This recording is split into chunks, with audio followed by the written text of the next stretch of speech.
যুগে যুগে নবী রাসূলের দাওয়াতি কাজ করেছেন, তাদের দাওয়াতি কাজেও কাফের বেঈমানরা বাধার প্রাচীর তৈরি করে দিয়েছিলেন। এরপরে আল্লাহর পয়গম্বররা শত বাধার প্রাচীরকে ভেঙে আল্লাহর জমিনে আল্লাহর পথে মানুষকে দাওয়াত দিয়েছেন। কথা বলেন ঠিক কিনা? আপনার আমার প্রিয় নবী দাওয়াত দিতে মার খেয়েছেন, রক্ত জড়িয়েছেন। সাহাবায়ে کرام দিন প্রতিষ্ঠিত করতে গিয়ে মার খেয়েছেন, রক্ত জড়িয়েছেন, জীবন দিয়েছেন। ও বাংলার মুসলমান, আমরা তো সেই দেশের মানুষ। 1971 সালে আমাদের পূর্বপুরুষেরা এদেশের মাটির জন্য যদি জীবন দিতে পারেন, রক্ত দিতে পারেন, প্রয়োজন যদি হয় আল্লাহর জমিনে আল্লাহর দ্বীনকে প্রতিষ্ঠিত করতে গিয়ে নবীদের মতো সাহাবায়ে کرامদের মতো বুকের তাজা রক্ত দিতে কারা কারা রাজি? দু হাত তুলে আল্লাহকে দেখা।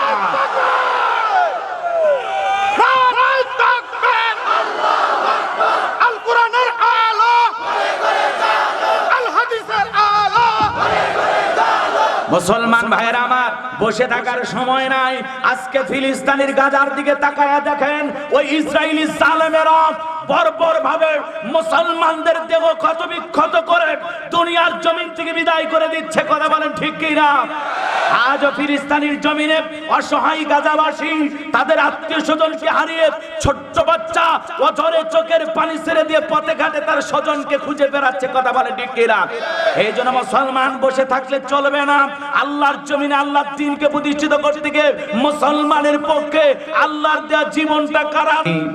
কুড়িগ্রাম জেলা রৌমারী থানার অন্তর্গত চর ফুলবাড়ি কবরস্থান ও নুরানি হাফিজিয়া মাদ্রাসার কমিটির উদ্যোগে আজকের এই তাফসীরুল কোরআন মাহফিলের সম্মানিত সুযোগ্য অনারেবল প্রেসিডেন্ট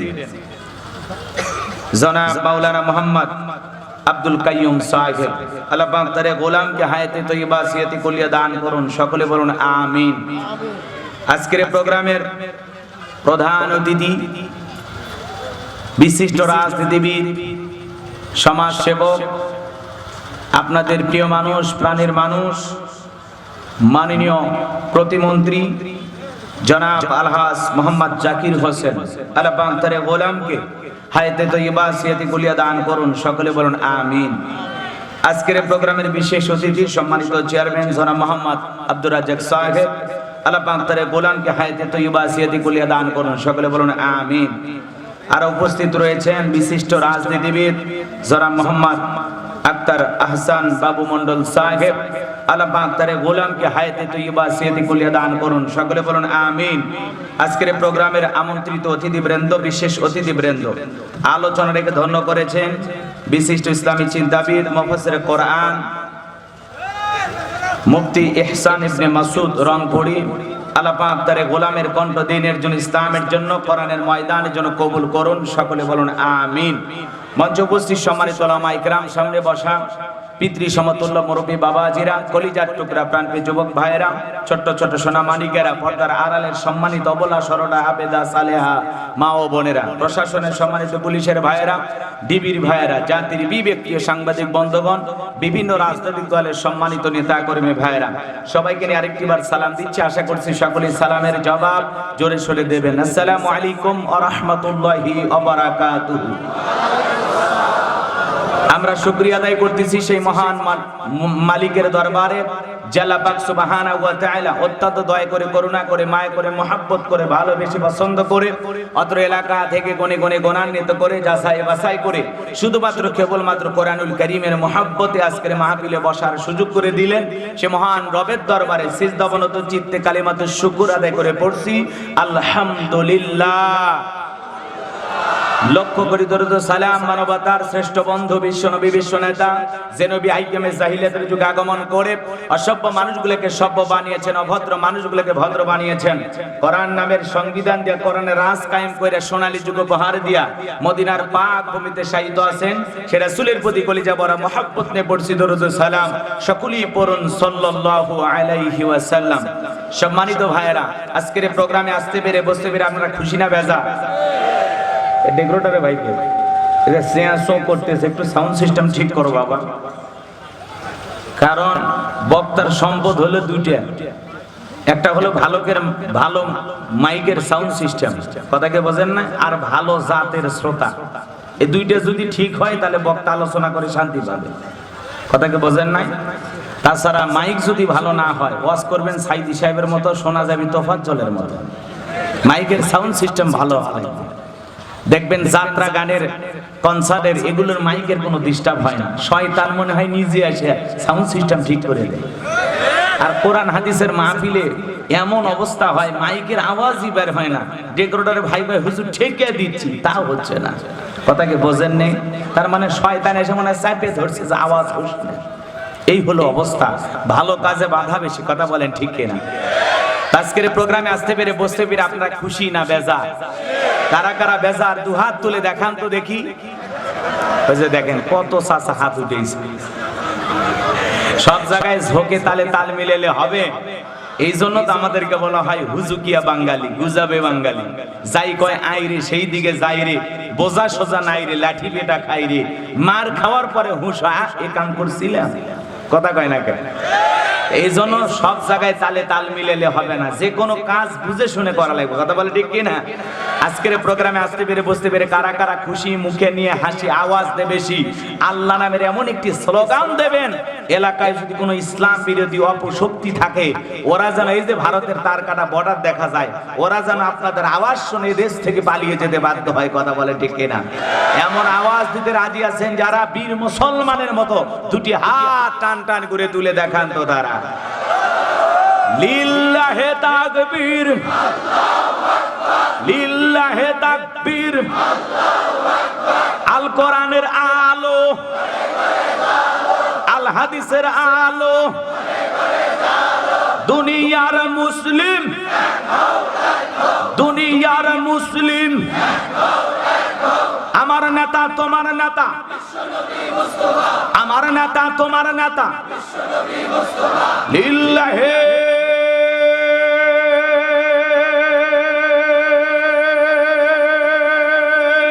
তাকবীর। আল কোরআনের আলো, আল হাদিসের আলো, দুর্নীতির আলো। হাতটা ওনারা দেন তো, মাশাআল্লাহ, মারহাবা। আস্তে কারো নাকে জানো না লাগে, হাত নামান। অনেকে ঝোঁকে তালে বলে ফেলেছেন দুর্নীতির আলো ঘরে ঘরে জ্বালে। বাংলাদেশে দুর্নীতি দমন কমিশন আছে না নাই? এরপরে দুর্নীতি কমেছে নাকি ডিজিটাল কায়দায় বেড়ে চলেছে? দিন যত গড়াচ্ছে দুর্নীতির পাল্লা তত ভারী হচ্ছে, কথা বলেন ঠিক কিনা? আমরা চাই আমাদের এই প্রিয় মাতৃভূমি বাংলাদেশ দুর্নীতি মুক্ত আল্লাহ কবুল করুন, চিল্লা বলুন আমিন। আমরা চাই আমাদের বাংলাদেশ মাদক মুক্ত আল্লাহ কবুল করুন, চিল্লা বলুন আমিন। আমরা চাই আমাদের বাংলাদেশ যৌতুক মুক্ত আল্লাহ কবুল করুন, চিল্লা বলুন আমিন। সম্মানিত ভাইরা আমার, ভূমিকায় লম্বা কথা নয়, সরাসরি মূল আলোচনায় প্রবেশ করতে চাই। তারপরে দুই একটি কথা না বললেই নয়। আমরা যত জায়গায় করোনায় কথা বলতে যাই, বলে হুজুর সাবধানে আলোচনা করবেন, ভুলে যাবেন না এলাকা কার। ওদের কথার সাইজ শুনে মনে হয় এলাকা ওদের বাবার। আবার কিছু জায়গায় ওয়াজ করতে গেলে বলে হুজুর ওয়াজ যা করবেন করবেন, খবরদার রাজনীতির কোনো আলোচনা করবেন না। আপনারাই বলেন তো ভাই, আমার বাড়ি কোন জেলা?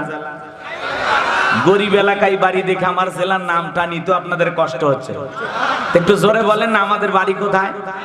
গাইবান্ধা। আমি আসছি কোন জেলায়? কুড়িগ্রাম। রৌমারী জেলা? আচ্ছা, কুড়িগ্রাম মানে রৌমারী এত ভালোবাসেন, জেলার নাম ভুলে গেছে নাকি? তাহলে আমি গাইবান্ধা থেকে কুড়িগ্রাম জেলার রৌমারী থানায় আসছি। আমি যে এখানে রাজনীতির কথা বলবো, আগামী নির্বাচনে এই এলাকার মহিলা মেম্বার পদে দাঁড়ানোর কোনো চান্স আছে? তাহলে আমি কেন এখানে রাজনীতি করব? যদি করাই লাগে নিজের জেলা গাইবান্ধাই করব, কথা বলেন ঠিক কিনা? এই জন্য আপনারা টেনশন মুক্ত থাকবেন, আমি আপনাদের কথার সাথে একমত। আমি বাংলাদেশের রাজনীতি কোন দলের বক্তা না, আমি রাজনীতিক কোনো বক্তব্য দেব না। I will not any political word because I am not a leader of any political party. কারণ এখানে সব দলের লোক আছে, আছে না নাই? এখানেই বসে আছেন আওয়ামী লীগ, বিএনপি, জাতীয় পার্টি, জামাত ইসলাম, জাসদ, বাসদ, চরমনে, আরশিদ, জানবেগি, ফুরফুরা, হাটহাজারী, ওলামা নিজামা, তাবলিগ, পাবলিক, ওলামা লীগ, গণতন্ত্র, গণফোরাম, সুসমাজ, বিপ্লব ধারা, এলজিবিপি, নাগরিক শক্তি, ভিপিল সোসাইটি, 4 দল, 14 দল, 18 দল, 19 দল, 20 দল, ইসলাম, বিএনএফ, বাংলাদেশ কংগ্রেস, এ পর্যন্তই তাই। বাংলাদেশে কত দল? আমি যদি দলীয় আলোচনা করি, এই দিক থেকে যদি একটা দলের লোক গুতা মারে, ওই দিক থেকে আরেকটা দলের লোক থানায় টেলিফোন করে, আমি হুজুরের অবস্থা ভালো না খারাপ? অতএব আজকের মাহফিলে বাংলাদেশের রাজনীতি নিয়ে কোনো আলোচনা করা হবে? বলেন, বাংলাদেশের রাজনীতি নিয়ে কোনো আলোচনা করা হবে? না। তবে হ্যাঁ, আমি যদি কোন রাজনৈতিক বক্তব্য দেই, এই পৃথিবীর শ্রেষ্ঠ রাজনীতিবিদ, শ্রেষ্ঠ রাষ্ট্রনায়ক, শ্রেষ্ঠ রাষ্ট্রপতি, শ্রেষ্ঠ সেনাপতি, শ্রেষ্ঠ বৈজ্ঞানিক, শ্রেষ্ঠ দার্শনিক, শ্রেষ্ঠ বাবা, শ্রেষ্ঠ নানা, শ্রেষ্ঠ স্বামী, শ্রেষ্ঠ আদর্শ, শ্রেষ্ঠ মহামানব রহমাতুল আলামিনের মদিনার আদর্শের রাজনীতির কথা বলবো। আমি যদি কোন রাজনৈতিক বক্তব্য দেই, খলিফাতুল মুসলিমিন আমিরুল মুমিনিন হযরত ওমর ফারুকের আদর্শের রাজনীতির কথা বলবো। সেই ওমর ফারুক আল্লাহর জমিনে আল্লাহর আইনকে প্রতিষ্ঠিত করতে গিয়ে নিজের কলিজার টুকরা ছেলেকে পর্যন্ত ছাড় দেয় নাই। কথা বলেন ঠিক কিনা? সেই মদিনাওয়ালার আদর্শের রাজনীতির কথা শোনার পর আপনার যেন আবার চুলকানি আরম্ভ না হয়, কারণ কোরআন হাদিসের হক কথা সবার পেটে হজম হয়। একটা ছোট্ট বাচ্চা অসুস্থ, বাবা ডাক্তারের কাছে নিয়ে গেছে, ডাক্তার কিছু রোগ বুঝে কিছু ট্যাবলেট দিয়েছে খাইতে। ছোট্ট বাচ্চা 3টে ঔষধ ট্যাবলেট না খাইয়ে ফেলাইয়া দেয়, এরকম বাচ্চা আপনার আমার ঘরে আছে না? পরের দিন সকালবেলা আবার চলে গেছে, ডাক্তার সাহেব গতকালকে ট্যাবলেট দিয়েছিলেন 3টা, আমি ছেলের পিতা, বলেন তো ছেলেরে কোন কায়দায় ঔষধ খাওয়ায়? সে ঔষধ না খেলে তো বাঁচবে না। ডাক্তার সাহেব তখন চমৎকার একটা কৌশল শিখাইয়া দিলেন যে শোনেন, রৌমারি বাজার থেকে একটু মিষ্টি কিনেন, মিষ্টি কিনে মিষ্টি একটু ফাঁক করেন, ফাঁক করে ভিতরে ট্যাবলেট ঢুকিয়ে দেন, দিয়ে পূর্বের মতো মিষ্টি বানায় ছেলের সামনে খাইতে দেন। আশা করা যায় মিষ্টিও খাওয়া হবে, ট্যাবলেটও ভিতরে চলে যাবে, আপনার সন্তানটাও সুস্থতা লাভ করবে। ডাক্তারে এমন কৌশল বাবার কাছে চমৎকার মনে হলো, বাবা তাই আমল করলেন, মিষ্টির ভিতরে ট্যাবলেট ঢুকিয়ে দিয়ে এইবার প্লেটে বা ফ্রিজে ছেলের সামনে খাইতে দিয়েছে। ছোট্ট বাচ্চাকে খাইতে দিয়ে বাবা বলতেছে, বাবা তুমি খাও, আমি তোমার জন্য 1 গ্লাস পানি নিয়ে আসি। এইবার বাবা পানি নিয়ে এসে দেখে প্লেটের মিষ্টি খাওয়া শেষ। মনে মনে কয়েকবার সুবহানাল্লাহ আলহামদুলিল্লাহ পরে জিজ্ঞাসা করে, বাজান মিষ্টি খাইছো? ছেলে তখন উত্তর দিয়ে বলে, হ্যাঁ আব্বা মিষ্টি খাইছি ঠিকই, কিন্তু মিষ্টির ভিতরে যে বিসি ছিল ওইটা খাই নাই। আজকে সমাজের অবস্থা তাই, বলে হুজুর ওয়াজ করেন কোনো সমস্যা নাই, আমরা যখন বলি তিবিয়ানান লিকুল্লি শাই, মানব জাতির জন্য চলতে ফিরতে যত কথা বলা দরকার, আল্লাহ রাব্বুল আলামিন রান্নাঘর থেকে পার্লামেন্ট পর্যন্ত যত নিয়ম নীতি দরকার দিয়েছেন বিশ্ব সরকার। তখন এক শ্রেণীর মুসলমানেরা বলে হুজুরের এই কথাগুলো আমাদের ভালো লাগে না, হুজুর তো সব যা বলতেছে আমাদের বিরুদ্ধে যায়। তিবিয়ানান লিকুল্লি শাই, মানব জীবন পরিচালনা করার জন্য যা যা দরকার সব খুলে খুলে স্পষ্ট ভাবে বর্ণনা করে দিয়েছেন কে? এই জন্য কোরআন হাদিসের হক কথা বলা লাগবে। কথা বলেন ঠিক কিনা?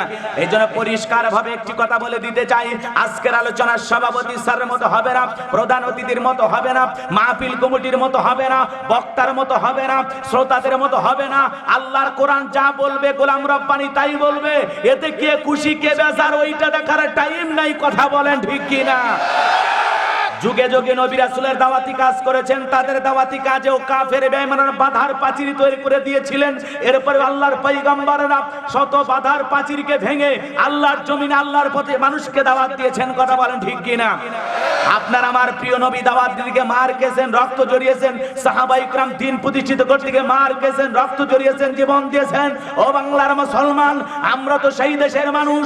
1971 সালে আমাদের পূর্বপুরুষেরা এদেশের মাটির জন্য যদি জীবন দিতে পারেন, রক্ত দিতে পারেন, প্রয়োজন যদি হয় আল্লাহর জমিনে আল্লাহর দ্বীনকে প্রতিষ্ঠিত করতে গিয়ে নবীদের মতো সাহাবায়ে کرامদের মতো বুকের তাজা রক্ত দিতে কারা কারা রাজি? দুহাত তুলে আল্লাহকে দেখা। নারায়ে তাকবীর, আল্লাহু আকবার, আল কোরআনের আলো, আল হাদিসের আলো। মুসলমান ভাইরা আমার, বসে থাকার সময় নাই। আজকে ফিলিস্তিনের গাজার দিকে তাকায়া দেখেন, ওই ইসরায়েলি জালেমেরা বর্বর ভাবে মুসলমানদের দেহ ক্ষত বিক্ষত করে দুনিয়ার জমিন থেকে বিদায় করে দিচ্ছে। কথা বলেন ঠিক কিনা? আজও ফিলিস্তিনের জমিনে অসহায় গাজাবাসী তাদের আত্মীয় স্বজনকে হারিয়ে, ছোট্ট বাচ্চা অঝরে চোখের পানি ছেড়ে দিয়ে পথে ঘাটে তার স্বজনকে খুঁজে বেড়াচ্ছে। কথা বলে ঠিক কিনা? এই জন্য মুসলমান বসে থাকলে চলবে না। আল্লাহর জমিনে আল্লাহর দ্বীনকে প্রতিষ্ঠিত করতে গিয়ে মুসলমানের পক্ষে আল্লাহর দেওয়া জীবনটা কারা দিতে রাজি? আর একবার হাত তুলে দেখা। লিল্লাহে তাকবীর, লিল্লাহে তাকবীর। হাত সোজা করেন, হাত সোজা করেন। আল্লাহ রাব্বুল আলামিন বলেন, ইন্নাল্লাহা আশতারা মিনাল মুমিনিনা আনফুসাহুম ওয়া আমওয়ালাহুম বিআন্না লাহুমুল জান্নাহ। সূরা তাওবার 111 নম্বর আয়াতে আল্লাহ পাক জানায়া দিলেন, নিশ্চয়ই মুমিন বান্দাদের জান মাল আমি আল্লাহ ক্রয় করে নিয়েছি, বিনিময়ে দেব জান্নাত। বলুন সুবহানাল্লাহ। কারণ ওর সাথে বিয়ে দেওয়া আর হিজরের সাথে বিয়ে দেওয়া একই কথা, কথা কন না কেন? পুরুষ মানুষ পেশাব লাগবে 20 গ্রাম, ওই পেশাব করবি যা কোন জায়গায় জানেন? পটুয়াখালী। এরকম পুরুষ হওয়া লাগবে। হ্যাঁ, মুরব্বির চাচার আলাদা হুঁশ জ্ঞান থাকে না, কথাকে বোঝেন না? রংপুরে ওয়াজ করতে গেলাম, এক চাচা কয়, বাবা তুমি ওয়াজ করো তো, ওগুলো বাদ দাও, পেশাব লাগলে দরকারি লঙ্গিত পেশাব করো। আমি চাচি তো খেপে যাবি, কয় চাচি যদি রাগ করে বলবো, হুজুরি এমন ওয়াজ ধরা ধরছে, এত সুন্দর ওয়াজ, ভাল লাগছে, ওঠার চান্স পাইনি, জায়গাতে কাম সারছি। চাচি খুশি হয় লঙ্গি ধুয়ে দিবে। তো এইরকম অবস্থা আপনাদের যেন না হয়। একটু ধৈর্য নিয়ে বসবেন, 12:30 বাজলে আমি দোয়া করে দেবো ইনশাআল্লাহ। আমি কথা বলবো পবিত্র কোরআনুল কারীমের 41 নম্বর সূরা। সূরাটির নাম হলো হামিমাস সিজদা। বলেন কি নাম? হামিমাস সিজদা। 41 নম্বর সূরা। কত নাম্বার? 41। মোট আয়াত আছে 54টি, রুকু আছে 6টি। বিশ্বনবীর মক্কার জিন্দেগিতে এই সূরাটি নাজিল হয়েছেন। আমি আপনাদের সামনে এই সূরার 30 নম্বর আয়াত কারিমা তেলাওয়াত করেছি, এখান থেকে আলোচনা রাখবো ইনশাআল্লাহ।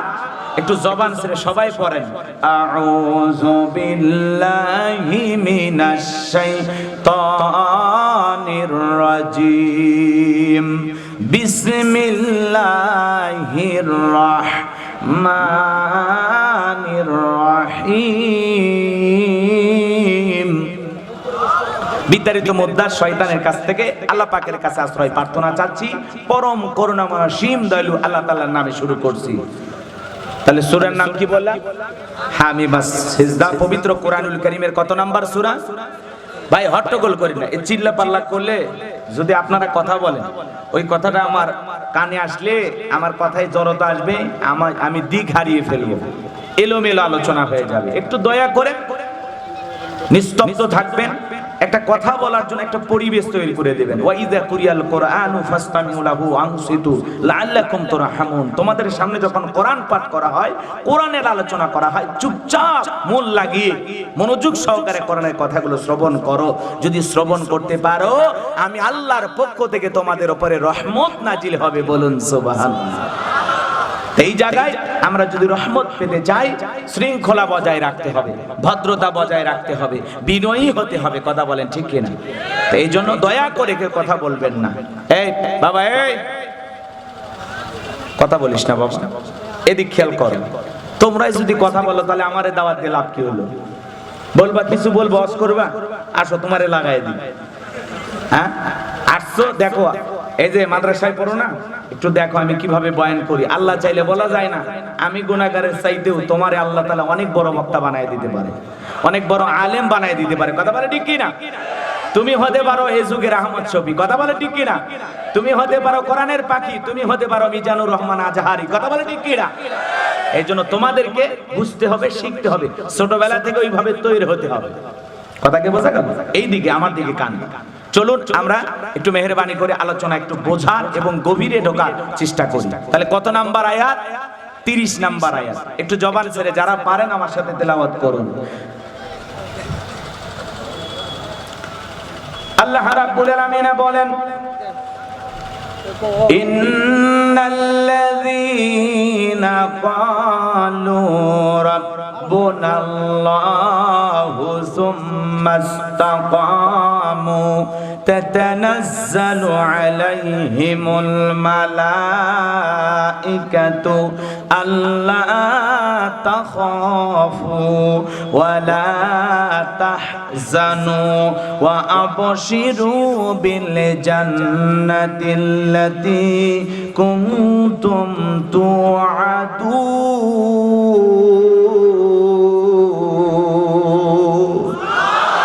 আর জোরে বলুন আল্লাহু আকবার। বলেন তো বাজান গো আমার, যে কোনো আয়াত বা সূরার তাফসীর করতে হলে কোন প্রেক্ষাপটে এই সূরাটি বা আয়াতটি নাজিল হয়েছে, তার প্রেক্ষাপট জানার দরকার আছে না নাই? এই আয়াতে কারিমা আল্লাহর হাবিবের উপর কখন নাজিল হয়েছে, কোন প্রেক্ষাপটে নাজিল হয়েছে, সেইটা জানার দরকার আছে না নাই? কথা বলেন না কেন? এই আয়াত কারিমা বিশ্ব নবীর উপরে কখন আল্লাহ পাক নাজিল করেছেন জানার দরকার নাই? আরবিতে বলা হয় শানে নজুল। শানে নজুল জানতে হবে। তাফসীর যদি আপনি পরিপূর্ণ করতে চান তাহলে অবশ্যই কোন প্রেক্ষাপটে ওই আয়াতটি নাজিল হয়েছে তার শানে নজুল বলতে হবে। কথা বলেন ঠিক কিনা? আর শানে নজুল যদি বুঝতে পারেন তাহলে তাফসীরের মনে করেন 50% আপনারা বোঝা হয়ে গেছে। বলেন সুবহানাল্লাহ। একটু মনোযোগ দিয়ে কথাগুলো শুনুন আমার ভাইয়েরা। লম্বা হবে, আমি লম্বা করব না, সংক্ষিপ্ত করে বলে দিয়ে যাই। বিশ্ব নবীর উপরে কখন আল্লাহ পাক আয়াতে কারিমা নাজিল করলেন? যখন নবীজির প্রিয় দুইজন মানুষ মারা গেলেন। একটা হলো চাচা আবু তালেব, আর একজন হলেন আম্মা জান খাদিজাতুল কুবরা রাদিয়াল্লাহু তাআলা আনহা। রাসূলের সবচাইতে প্রিয় দুইজন মানুষ যখন মারা গেলেন, ব্যথিত হৃদয় নিয়ে বিশ্ব নবী দাওয়াতি কাজ চালু রাখলেন, দাওয়াতি তাবলীগ করতে লাগলেন। এইবার নবীজি ব্যথিত হৃদয় নিয়ে যখন তায়েফের দিকে দাওয়াত দেওয়ার জন্য রওনা করলেন, তায়েফবাসী বিশ্ব নবীর দাওয়াত গ্রহণ করলেন না। দাওয়াত তারা প্রত্যাখ্যান করে বৃষ্টির মতো রাসূলের জান্নাতি শরীর মোবারকে পাথর নিক্ষেপ করতে লাগলো। পাথর মারতে মারতে নবীজির জান্নাতি শরীর মোবারক দিয়ে রক্ত ঝরলো।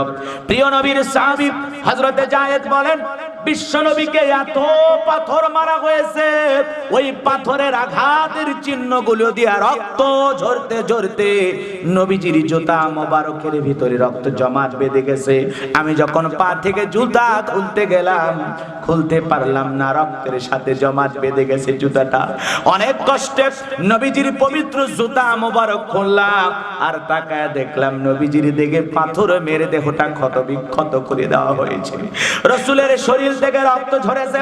আমার ভাইয়েরা, তায়েফ থেকে তাইফের মানুষ দাওয়াত গ্রহণ করলেন না, পাথর মারলেন, রক্তাক্ত শরীর নিয়ে বিশ্ব নবী চলে আসলেন। আসার পরে একদিন দুই দিন অতিবাহিত হতে হতে 19 দিন চলে যায়। নবীজির উপরে কোনো ওহী নাজিল হয় না, আসমান থেকে জিবরাইল আসে না। কাফেররা নানামুখী ষড়যন্ত্র করলো, নানামুখী আলোচনা সমালোচনা শুরু করে দিল। কাফেররা সাহাবায়ে কিরামদেরকে ডেকে বলে, কি ব্যাপার, তোমাদের নবী মুহাম্মদ সাল্লাল্লাহু আলাইহি সাল্লাম সে তো নতুন কোন তথ্য দেয় না, নতুন কোন কথা বলে না, নাকি তার উপরে যে জিন ভরে করেছিল সেটা কি চলে গেছে? জোরে কন নাউজুবিল্লাহ। আবার কাফেররা বলতে লাগলেন, এমনটা কি হয়েছে, তোমাদের নবীর আল্লাহ তাকে কি ভুলে গেছে? জোরে কন নাউজুবিল্লাহ। এই কথা বলে নানান ধরনের সমালোচনা চতুর্দিকে ছড়িয়ে পড়ল। সাহাবায়ে কিরামদের মনের অবস্থা একটু ব্যতিক্রম হতে লাগলো। তারা মনে মনে খুব কষ্ট পেতে লাগলেন। আসলেই তো কি হয়ে গেল, নবীজির কাছে জিবরাইল আসে না, ওহী নাজিল হয় না, 19টা দিন অতিবাহিত হয়ে যায়। সাহাবায়ে কিরামদের মনের অবস্থা নিয়ে কাফিররা চতুর্দিকে সমালোচনা করেন। সাহাবায়ে কিরামরা ব্যথিত, রাসূল ব্যথিত। আল্লাহ রাব্বুল আলামিন তখন আসমান থেকে এই পাওয়ারফুল আয়াতে কারিমা জিবরাইলের মাধ্যমে নাজিল করলেন। বলুন সুবহানাল্লাহ। সাহাবায়ে কিরাম যেন ভেঙে না পড়েন, তাদের মনের যে কথা এমন কিছু তারা জানতে চায়, শুনতে চায়, এমন পাওয়ারফুল আয়াতে কারিমা আল্লাহ পাক নাজিল করে জানায়া দিয়ে গেলেন। আমার আল্লাহ রাব্বুল আলামিন বলেন, ইন্নাল্লাযীনা ক্বালু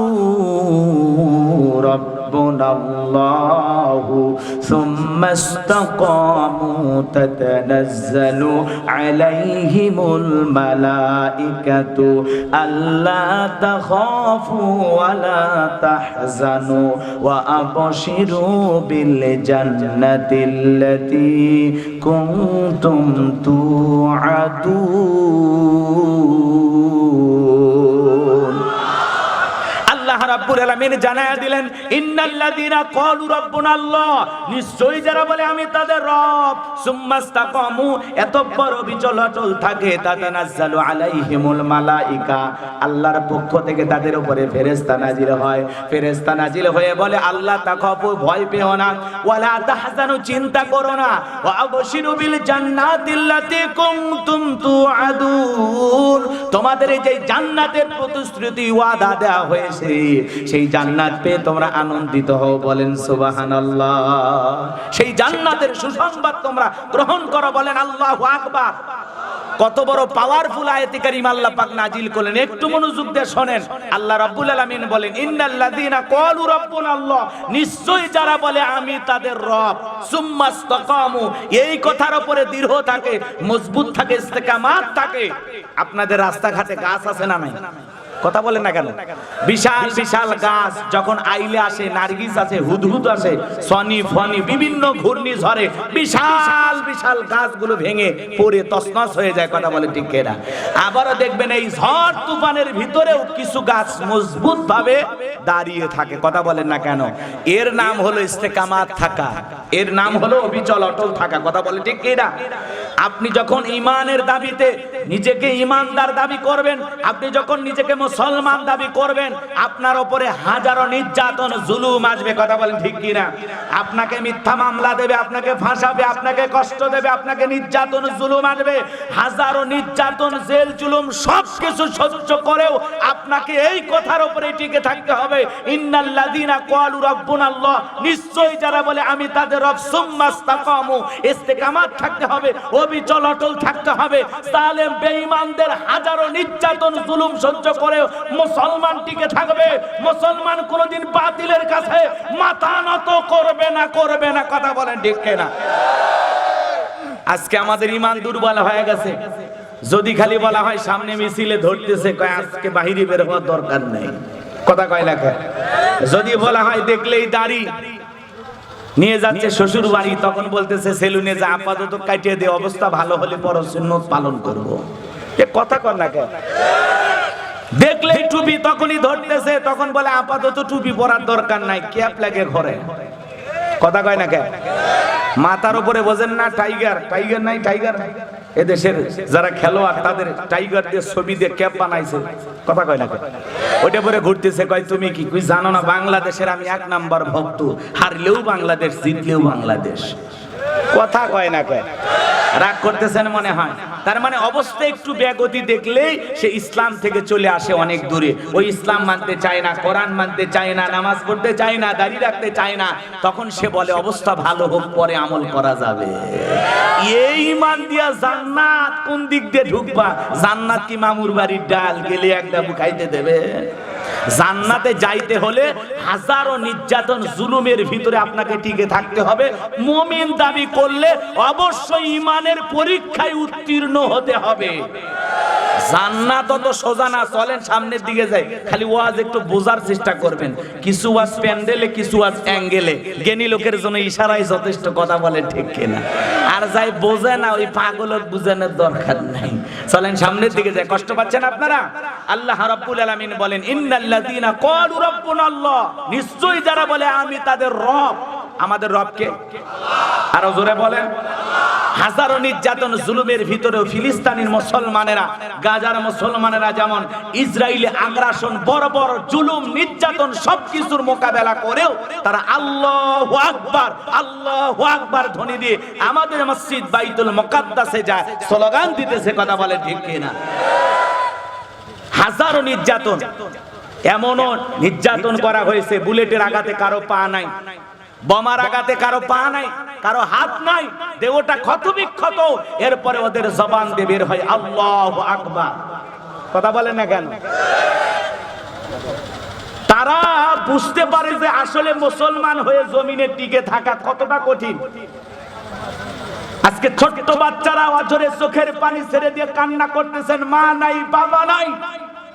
ওদের সেই বড় বড় নির্যাতন, জুলুম, হামলার শিকার হয়ে দুনিয়ার থেকে সবাই বিদায় নিয়ে গেছে। ছোট্ট শিশু অঝরে চোখের পানি ছেড়ে দিয়ে কান্না করতেছে, তার দেহের ভিতরে রক্ত লেগে আছে। কথা বলে না কেন? সেই ফিলিস্তিনি ছোট্ট ছোট্ট শিশুরা চোখের পানি ছেড়ে দিয়ে আহাজারি করতেছে আর কান্না করতেছে আর বলতেছে, এই বিশ্বের মুসলমানেরা তোমরা আমাদেরকে সমর্থন দাও, আমাদের পাশে এসে দাঁড়াও। কথা বলে ঠিক কিনা? সেই শিশুদের চিৎকার আপনার আমার কানে আসে না? সেই নির্যাতিত অসহায় মুসলিম মুসলমানদের আর্তনাদ আপনার আমার কানে আসে না? কথা বলে ঠিক কিনা? এই জন্য মুসলমান হওয়ার পরেও কিছু কিছু দেশ যখন বলে আমরা ইসরায়েলি জালেমদের পক্ষে আছি, তখন কলিজার ভিতরে মনে হয় বিলেট মারছে, তখন মনে হয় কলিজাটা ফাঁক করে ফেলেছে। পারলি না তো সমর্থন দিতে ফিলিস্তিনিদের, দিলি সমর্থন ইসরায়েলি ইহুদিদের। কথা বলে ঠিক কিনা? রাগ করতেছেন আপনারা? আমার কথাই মন খারাপ করবেন না, কষ্ট নেবেন না বাজান গো আমার। আমি যে কথাগুলো বলতে চাই একটু দিল দিয়ে বোঝার চেষ্টা করবেন। আজকে নিরীহ গাজাবাসী, যেখানে লক্ষ লক্ষ মুসলিম জনতা বসবাস করে, আজকে তারা গৃহবন্দী করেছে, মুসলমানদের খাবার বন্ধ করেছে, পানি বন্ধ করেছে, চিকিৎসার ঔষধপাতি বন্ধ করে দিয়েছে, কথা বলে ঠিক কিনা? বিদ্যুৎ বন্ধ করে দিয়েছে, চতুর্দিক দিয়ে মুসলমানদেরকে তারা নির্যাতন এবং রাতের আধারে তারা গণহত্যা চালাচ্ছে, কথা বলে ঠিক কিনা? আজকে হামাস যখন একটু রুখে দাঁড়াচ্ছে, পাল্টা একটু হামলা করতেছে, পুরো পৃথিবীর জালেমেরা, পশ্চিমারা, ওরা বলতেছে হামাস এত অস্ত্র শস্ত্র পাইল কোথায়? এই ফিলিস্তিনিবাসীর উপরে 1-2 নয় 75 বছর ধরে নির্যাতন আর জুলুম চলতেছে। তারা একটু স্বাধীন ভূখণ্ড পাওয়ার জন্য 75 বছর ধরে লড়ে যাচ্ছে, যুদ্ধ করে যাচ্ছে, থেমে নাই, কথা বলে ঠিক কিনা?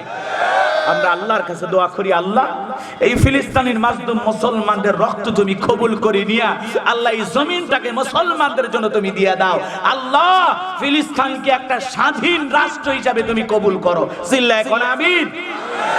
আর এই ইসরায়েলি জালেমেরা এরা উড়ে এসে জুড়ে বসেছে, এই দেশ এদের নয়, এদেশ মুসলমানের, কথা কয় না? এদেশ কার?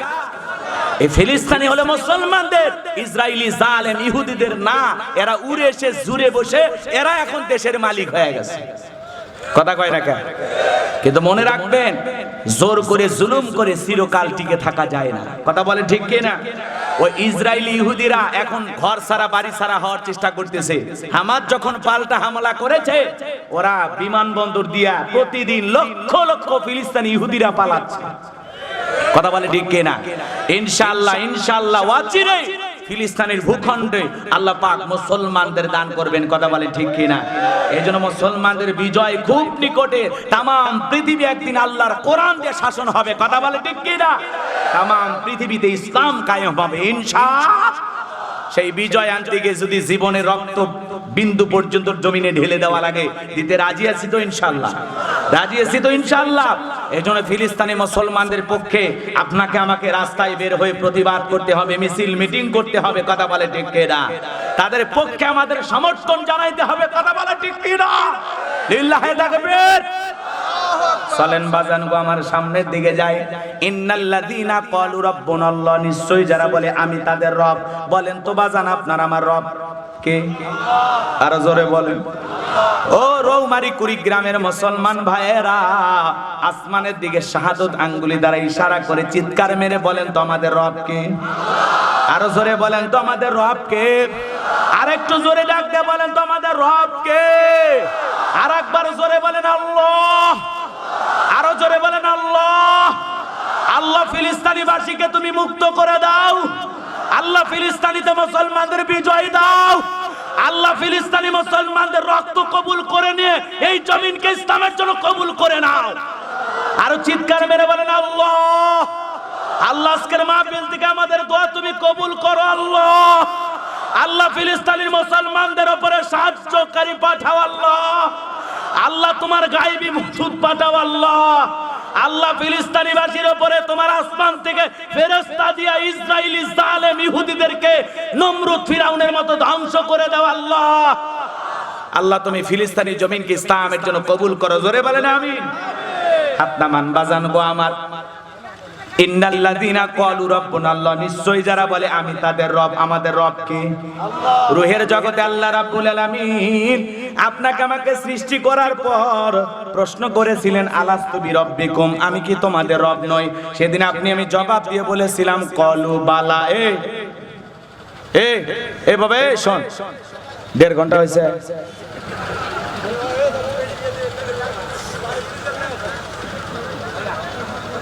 রাগ করতেছেন আপনারা?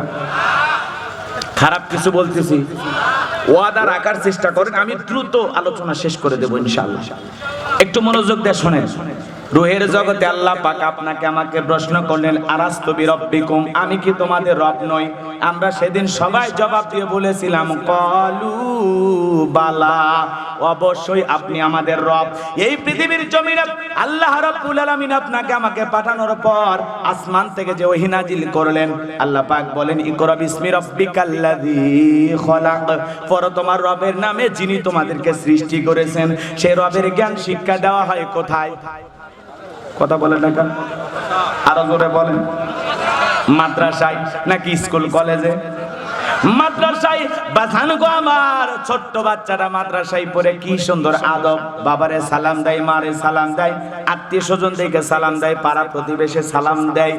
আমার ভাইয়েরা, মাদ্রাসার ছাত্রদের কি আদব, ওস্তাদের পায়ে অজুর পানি ঢেলে দেয়। কথা বলেন ঠিক কিনা?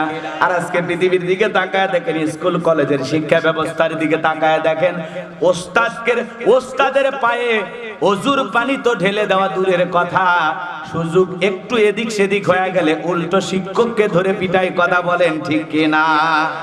কলেজের শিক্ষক মার খায়, স্কুলের শিক্ষক ছাত্রের হাতে মার খায়, কিন্তু বাংলার জমিনে এমন কোন নজির পাওয়া যাবে না যে মাদ্রাসার ছাত্র হুজুরকে পিটাচ্ছে।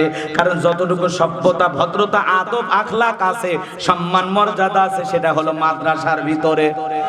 কথা বলেন না কেন? মাদ্রাসার ওস্তাদদেরকে দেখে ছাত্ররা বড় সম্মান করে, অজুর পানি ঢেলে দেয়, ওস্তাদের সাথে ভালো ব্যবহার করে। বাজান গো আমার, কোরআন সুন্নাহ আছে যেখানে শান্তি আছে সেখানে। যে কথা আমি বলতে চাচ্ছিলাম, ছোট ছোট বাচ্চারা মাদ্রাসায় পড়ে কিভাবে জীবনটাকে পরিবর্তন করে।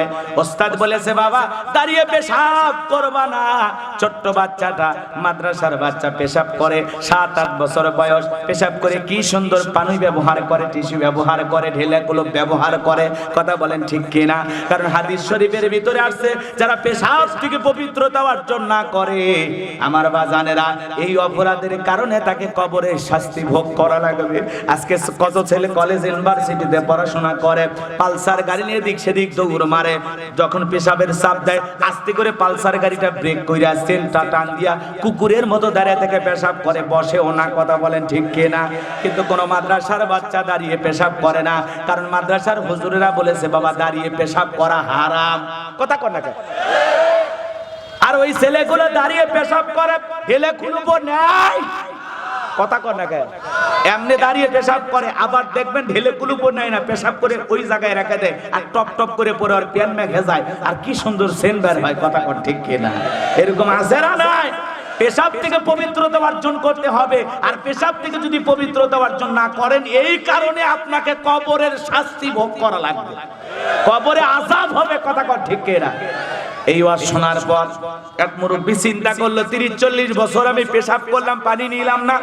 আজকে গোলাম রব্বানী হুজুর ওয়াজ করেছে বাবা পেশাব করে পবিত্রতা না হলে, পবিত্রতা অর্জন না করলে কবরের শাস্তি ভোগ করা লাগবে।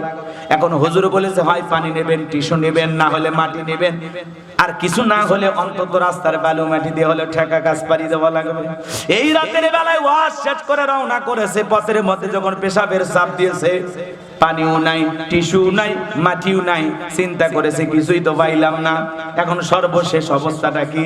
রাস্তার বালু জড়ায় যখন দিয়েছে, কিছু ছিল লাল পিঁপড়া ইনজেকশন দেওয়া শুরু করছে, তখন বলতেছে এই জন্য তো আমি হুজুরদের দিকে পারি না।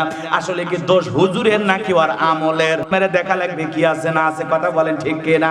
এ বাজার লম্বা হবে, আমি লম্বা করব না, সংক্ষিপ্ত করে বলে দিয়ে যায়। ছোট্ট বাচ্চাগুলো মাদ্রাসায় পড়ে কি সুন্দর পেশাব করে, কি সুন্দর আদব কায়দা, কি সুন্দর চলাফেরা, মারে সালাম দেয়, বাবারে সালাম দেয়, সবার সাথে ভালো ব্যবহার করে। এজন্য সন্তানকে যদি সুশিক্ষায় শিক্ষিত বানাইতে চান, মানুষের মতো মানুষ বানাইতে চান, মানুষের বাচ্চা হিসেবে মানুষ বানাইতে চান, তাহলে মাদ্রাসায় পড়ানো ছাড়া বিকল্প কোনো রাস্তা খোলা নাই। কথা বলেন ঠিক কি না? তাহলে আল্লাহ পাক বলেন ইকরা বিসমি রাব্বিকাল্লাযী খলাক, পড়ো তোমার রবের নামে যিনি তোমাদেরকে সৃষ্টি করেছেন। কথা বলেন না কেন আপনারা? রাগ করতেছেন? একটু মনোযোগ দিয়ে শুনেন বাজান গো আমার। জীবনের পড়াতে পড়াতে যেই সূরাটা বেশি তিলাওয়াত করি, সূরাতুল ফাতিহার 1 নাম্বার আয়াত, জবান ছেড়ে সবাই পড়েন আলহামদুলিল্লাহি রাব্বিল আলামিন। সমস্ত প্রশংসা, যাবতীয় প্রশংসার একমাত্র মালিক তিনি, সৃষ্টিকুলের রব, আমাদের প্রতিপালক, আমাদের আল্লাহ যিনি। এই আয়াতের ভিতরে রব শব্দ আছে না নাই? এরপরে বাজান গো আমার, আপনি আমি যখন রুকুতে চলে যাই কি তাসবিহ পড়ি? সুবহান রাব্বিয়াল আযীম, সুবহান রাব্বিয়াল আযীম। রব শব্দ আছে না নাই? এরপরে যখন রুকুতে দাঁড়াই সামিআল্লাহু লিমান হামিদা, রব্বানা লাকাল হামদ, রব শব্দ আছে না নাই? এরপরে আপনি আমি যখন সিজদায় মাথাটা নত করি, সিজদা থেকে কি তাসবিহ পড়ি? সুবহান রাব্বিয়াল আ'লা, সুবহান রাব্বিয়াল আ'লা। কথা বলেন না কেন? কি পড়া লাগবে? সুবহানা রাব্বিয়াল আ'লা। কিন্তু কিছু কিছু মানুষ এত তাড়াহুড়া করে, খালি কয় সুবহানাল্লাহ, কয় না সয়াবিনের তেল, কয় আল্লাহ ভালো জানে। কথা কয় ঠিক কি না? খালি ফিস ফিস সুবহান। কি সমস্যাটা কি? ক্লিয়ার করে বলতে হবে সুবহানা রাব্বিয়াল আ'লা, সুবহানা রাব্বিয়াল আ'লা, সুবহান। আছে না নাই? স্পষ্ট করে বলতে হবে সুবহানা রাব্বিয়াল আ'লা। কথা বলে ঠিক কি না? এ ভালো করে বোঝেন বাজান গো আমার, সিজদার তাসবিহর ভিতরে রব শব্দ আছে না নাই? এরপরে যখন নামাজটা শেষ হয়ে যায় আল্লাহর কাছে কি বলে প্রার্থনা করি? রব্বানা আতিনা ফিদ দুনিয়া হাসানাতাও ওয়া ফিল আখিরাতি হাসানাতাও ওয়া কিনা আযাবান নার। সূরা বাকারা 201 নম্বর আয়াত। আল্লাহর কাছে ডেকে বলি, হে আমাদের রব, আল্লাহ আমাদেরকে দুনিয়ার কল্যাণ দাও, আখিরাতের কল্যাণ দাও, আর ওই কঠিন জাহান্নামের আগুন থেকে আমাদের মুক্তি দাও। বাজান গো আমার, এরপরে পবিত্র কুরআনুল কারীমের সর্বশেষ যে সূরাটির নাম হলো নাস, তার 1 নম্বর আয়াত, কুল আউযু বিরাব্বিন নাস। এই আয়াতের ভিতরে রব শব্দ আছে না নাই? জীবনের পরতে পরতে রব, সব জায়গায় রব। আপনি আমি যেদিন মারা যাব বাজান, মসজিদের মাইকে যেদিন এলান জারি হবে, এই গ্রামের অমুক ব্যক্তি বেঁচে নাই, ইন্না লিল্লাহি ওয়া ইন্না ইলাইহি রাজিউন, আপনার আমার মৃত্যুর সংবাদ শোনার পর ছেলেটা কেঁদে বলবে বাবা নাই, মেয়েটা কেঁদে বলবে বাবা নাই, প্রিয়তমা স্ত্রী কেঁদে বলবে আমার স্বামী নাই, মা বাবা বেঁচে থাকলে বলবে কলিজার ধনটা হারাইলাম। আপনাকে আমাকে শেষ বিদায় দেওয়ার জন্য পাড়া প্রতিবেশী, আত্মীয় স্বজন, বন্ধু বান্ধব ছুটে আসবে। বাজান গো আমার, আপনাকে আমাকে ওই 2 তলা 7 তলা বিল্ডিং থেকে নামাইয়া আপনার আমার দেখে রঙিন পোশাক পরিলা, বাজান গো আমার, আপনাকে আমাকে উলঙ্গ করে গোসল করা দেবে। ছোট্ট বাচ্চাটাকে দে বলে মা, বাবা গোসল খানায় গোসল করে, আজকে কেন বাবাকে অন্য মানুষ গোসল করায়া দেয়? মা দেখে বলবে বাবা তোরে কেমনে বুঝাবো, তোর বাবা তার বেঁচে নাই।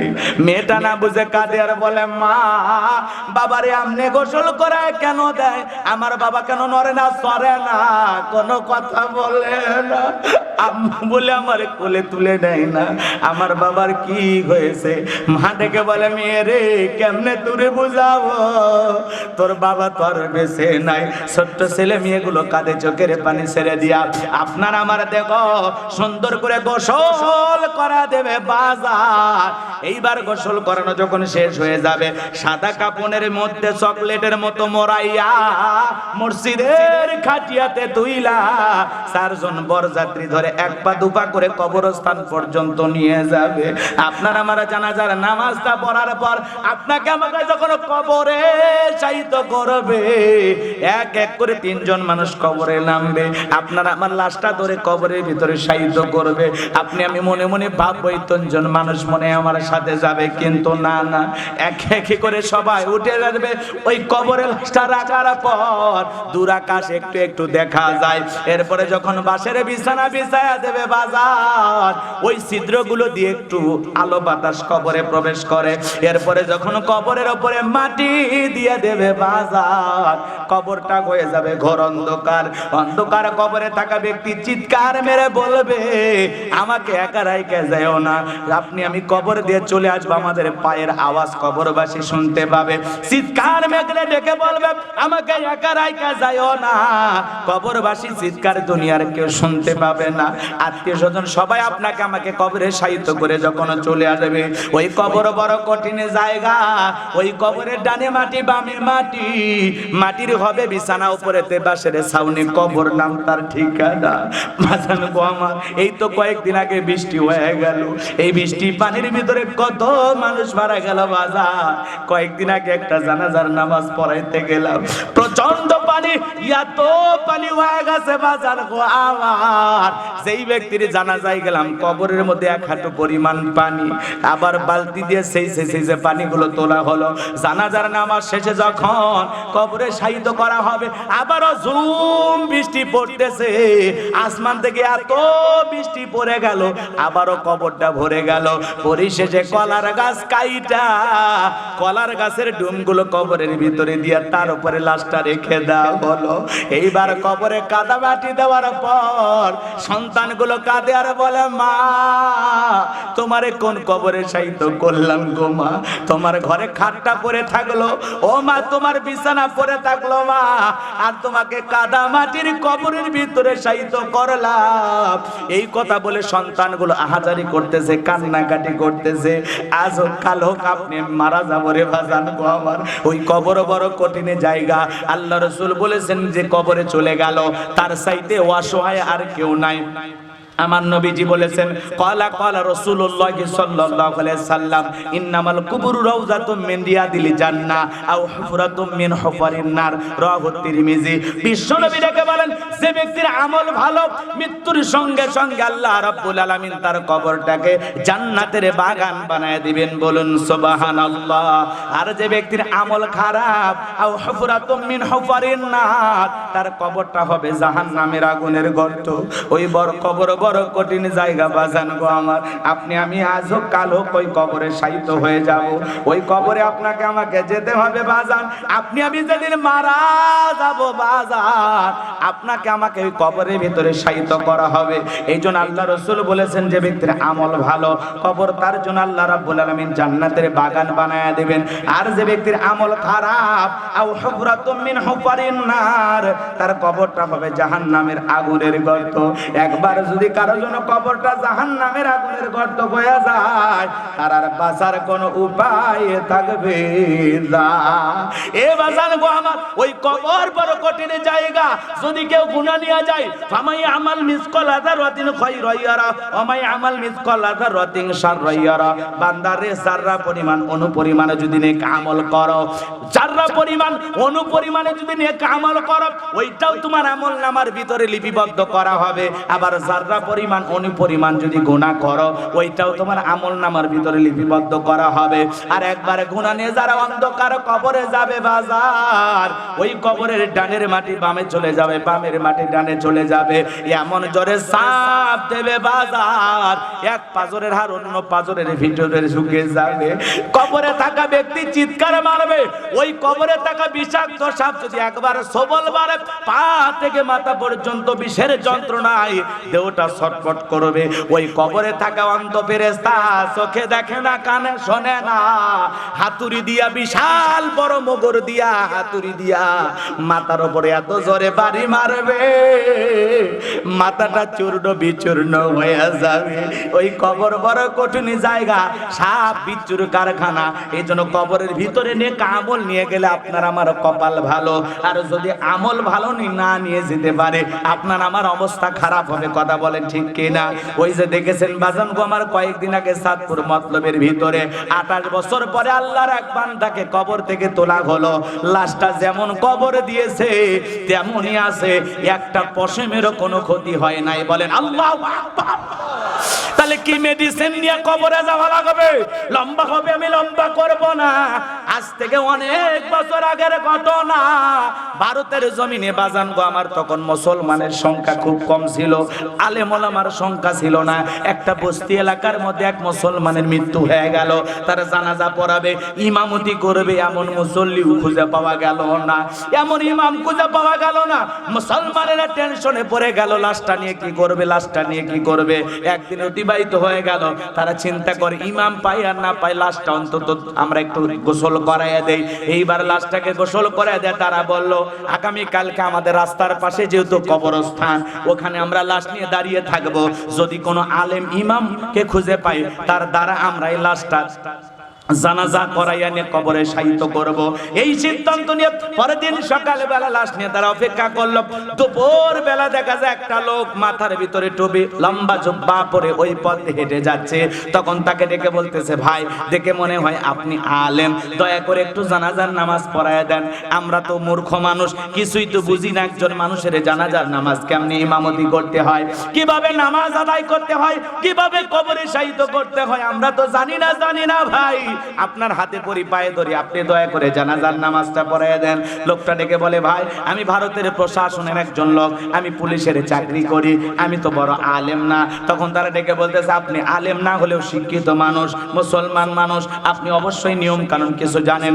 আমরা সবাই অনুরোধ করতেছি, দয়া করে আপনি জানাজার নামাজটা পড়াইয়া দেন। এইবার সকলের অনুরোধে আল্লাহর গোলাম জানাজার নামাজ আদায় করলেন। বাজান গো আমার, জানাজা করার পর সবাই মিলে লোকটাকে অনুরোধ করলেন যে ভাই কবরে একটু শায়িত করে দেন। এইবার আল্লাহর গোলাম কবরের ভিতরে নামলেন। নামার পরে লাশটা কবরে রেখে দিলেন, বাঁশের বিছানা বিছায়া দিলেন। কবরে মাটি দেওয়ার পর এই লোকটা যখন চলে গেল তার কর্মের জায়গাতে, এইবার যখন পকেটের ভিতরে হাত ঢুকে দিয়েছে, দেখে পকেটের ভিতরে একটা কাগজ ছিল, কাগজ আর খুঁজে পাওয়া গেল না। আল্লাহর সেই গোলাম চিন্তা করলো, আমার পেপারসটা কই পড়ে গেল, কাগজটা পড়ে গেল। ওই দামি কাগজ যদি হারিয়ে ফেলে আমার বেতনটাও হবে না, ওইটা খুবই গুরুত্বপূর্ণ একটা কাগজ। এইবার এক পা দুপা করে কবরস্থান পর্যন্ত চলে আসলো, না কাগজ খুঁজে পাওয়া গেল না। এইবার মনে মনে ভাবতেছে, যেহেতু লাশটা রাখার জন্য আমি কবরের ভিতরে নামছিলাম, মনে হয় লাশটা রাখার সময় পড়ে গেছে। লোকজনকে ডাক দিলেন, ও ভাই আপনাদের উপকার করতে এসে আমার বড় ক্ষতি হয়ে গেছে। আমি পকেটের ভিতরে একটা কাগজ রেখে দিয়েছিলাম, জরুরি একটা পেপারস রেখে দিয়েছিলাম, ওইটা পড়ে গেছে। আপনারা একটু চলেন, কবরটা খনন করতে হবে। লোকেরা ডেকে বলে, ভাই আমরা মূর্খ মানুষ, আমরা তো জানি না মৃত মানুষকে কবরে রেখে আবার কবর খনন করা যাবে কিনা। লোকটা ডেকে বলতেছে, ভাই 1-1.5 ঘন্টা সময় চলে গেছে, খুব বেশি সময় যায় নাই, এখনো তো লাশটা পচে নাই, গলে নাই, চলেন একটু আপনারা সবাই যান। সবাই মিলে চলে গেল। আর মনে মনে ভাবলো, লোকটা আমাদের উপকার করতে সে বিপদে পড়েছে, চলো যাই। এইবার সবাই মিলে আসলেন। আমার ভাইরা কবরের মাটিগুলো টান দেওয়া হলো। কবরের মাটি টান দেওয়ার পর একটা দুইটা বাঁধ যখন টান দিয়েছে, তাকায় দেখে 1-1.5 ঘন্টা আগে যেটা মাটির কবর ছিল, ওইটার মাটির কবর নাই, মাটির কবর নাই, কে জানো ফুল দিয়া ডেকোরেশন করে দিয়েছে। বলেন সুবহানাল্লাহ। কবর থেকে সুগন্ধি ছড়াচ্ছে, এমন সুগন্ধি দুনিয়ার মানুষ কোনোদিন নাকে পায় নাই। বলেন আল্লাহু আকবার। এইবার আস্তে আস্তে সব পাঁচগুলো টান দেওয়ার পর সবাই শুধু কবরের ভিতরে তাকায় দেখে, কবর আর কবর নাই, পুরো কবরটা কে যেন ফুল দিয়ে ডেকোরেশন করে দিয়েছে, ফুল দিয়ে সাজায় দিয়েছে। পুরো কবরের দিকে যেদিকে তাকায় শুধু ফুল আর ফুল। কবরটা মনে হয় আলোকিত হয়ে গেছে, ফুলগুলো মনে হয় ঝলমল ঝলমল করতেছে। এইবার ওই লোকটা তাকায় দেখে কবরের একটা কোণার ভিতরে ওই কাগজটা দেখা যায়। আল্লাহর গোলাম কাগজটা নিলেন আর অজরে চোখের পানি ছেড়ে দিয়া কাঁদেন আর বলেন, তাড়াতাড়ি করে কবরের বাঁশগুলো বিছায় দাও, বড় কবরে মাটি দাও। আর মনে মনে কাঁদে আর বলে, আল্লাহ তোমার এই গোলাম কি এমন আমল করেছে যার কারণে তার মাটির কবরটা এরকম ফুল দিয়ে সাজায় দিয়েছো গো মালিক। কাঁদতে কাঁদতে এইবার লোকদের জিজ্ঞাসা করে, ভাই এই ব্যক্তি দুনিয়ার জীবনে কি এমন আমল করেছে, তার কে বেঁচে আছে, আমি একটু তার কাছে যেতে চাই। কি আমলের বদলতে আল্লাহ তার কবরটাকে এরকম ফুল দিয়ে সাজাইছে। আল্লাহ রাব্বুল আলামিন তার কবরটাকে আলোকিত করে দিয়েছে, তার কবরটা প্রশস্ত করে দিয়েছে। আপনারা কি জানতে চান সে আমলের কথা? কি আপনারা জানতে চান সে আমল নিয়ে কারা কারা কবরে যাবেন? দুহাত তুলে আল্লাহকে একবার দেখান, লিল্লাহি তাকবীর। আল্লাহ আমাদের সবাইকে নেক আমল করা তৌফিক দান করা, জোরে বলেন আমিন। হাত নামান। আল্লাহর এই গোলাম কি এমন আমল করেছিল যে আমলের কারণে আল্লাহ তার কবরটা এত সুন্দর করে ফুল দিয়ে সাজায় দিয়েছে? আমি অবশ্যই বলবো, একটু অপেক্ষা করেন বাজান গো আমার। তাহলে ওই কবরের ভিতরে যখন লাশটা রাখা হবে বাজার, সবাই যখন চলে আসবে, ওই কবরে থাকা ব্যক্তিকে ফেরেশতারা এসে প্রশ্ন করবে, মার রব্বুকা, তোমার রবকে? কবরের প্রশ্নের ভিতরে রব শব্দ আছে না নাই? এ ভাই রাগ করতেছেন? রাগ করতেছেন? তাহলে কবরের 1 নাম্বার প্রশ্ন, মার রব্বুকা, তোমার রব কে? আরো জোরে বলেন। এটা তো এখন মুখস্থ আছে, কিন্তু না না, এই মুখস্থ থাকার কোনো দাম নাই। কবরে আল্লাহর যে খাঁটি বান্দা, খাঁটি ইমানদার, খাঁটি মুত্তাকি, খাঁটি মুমিন, খাঁটি মুসলমান হয়ে যে কবরে যাবে, কোরআন সুন্নাহ দিয়ে যে জীবনটাকে সাজাবে, আল্লাহর সেই নেককার মুত্তাকি বান্দা যখন কবরে চলে যাবে, ফেরেশতারা যখন প্রশ্ন করবে মার রব্বুকা, নেককার মুত্তাকি বান্দা বলতে পারবে রব্বি আল্লাহ, রব্বি আল্লাহ, আমার রব আমার আল্লাহ। বলেন আল্লাহু আকবার। কিন্তু যারা গুনাহগার নাফরমান বেঈমান তারা বলতে পারবে, কথা বলে না কেন? যারা আমল করে নাই, রবের বিধান মানে নাই, কোরআন সুন্নাহ মোতাবেক চলে নাই, শয়তানের ওয়াসওয়াসায় পড়ে পার্থিব জীবনের সুখ তালাশ করতে গিয়ে গুনাহ করে করে জীবনটা শেষ করে দিয়েছে, তারা বলতে পারবে? তারা বলতে পারবে? বলতে পারবে তারা নেক আমল করে কবরে যাবে যারা। কথা বলে ঠিক কিনা ভাইজান? আজকে আপনি আমি যদি মারা যাই, আপনার আমার স্থান কোথায়? কবরে নিয়ে যাবে না? নাকি আপনার আমার লাশটা বিবি রেখে দেবে যে আমার স্বামী আমারে ভালোবেসেছে? রাত 2টার দিকে যদি আপনি মারা যান, কোন বিবি কি বলবে স্বামীর সাথে 30-40 বছর ভালোবেসে কাটাইলাম, আমার স্বামী রাত 2টার দিকে মারা গেছে, আপাতত মানুষকে বলার দরকার নাই, আমি ফজর পর্যন্ত আমার স্বামীর লাশটা নিয়ে বুকে জড়াইয়া রাখি, বলবে? রাত 2টার দিকে যদি আপনার বিবি, আপনার প্রিয়তম স্ত্রী টের পায় আমার স্বামী আর বেঁচে নাই, চিৎকার মেরে বলবে তোর বাবা নাই, এই লোকজন আসো, আমার স্বামী কেন কথা বলে না, আজকে দেখো মনে হয় মরে গেছে। চিৎকার মেরে ওই রাতে 2টার দিকে আপনাকে ঘর থেকে বের করে দেবে। কথা কন না? এই হলো আপনার আমার জীবন। দুনিয়ার মায়া মহাব্বতে আমরা আপনি পাগল হয়ে গেছি, কিন্তু এই কবর বড় কঠিন জায়গা। কথা বলে ঠিক কিনা? সেই কবরে আপনাকে আমাকে যেতে হবে কিনা? কথা বলেন না কেন? 6 দিন পরে নখ খসে যাবে, 9 দিন পরে চুল, কবর গাগের সামান নিতে কইরো না কেউ ভুল। বলবো? শুনবেন? তাহলে একটু জোরে আওয়াজ দেন।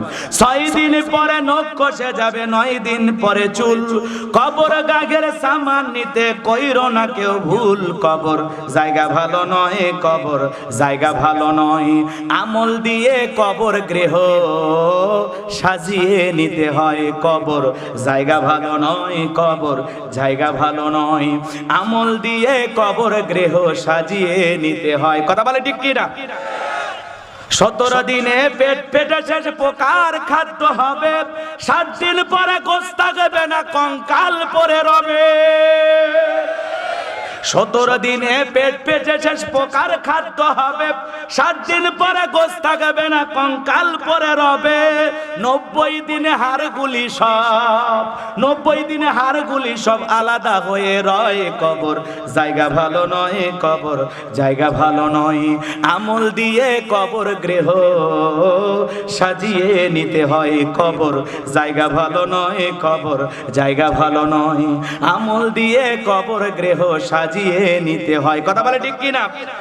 দেহের সে অহম বড়, লোভ লালসার পাহাড়, হিংসায় জ্বলে বিবেক হলো নফসের কালো আহার।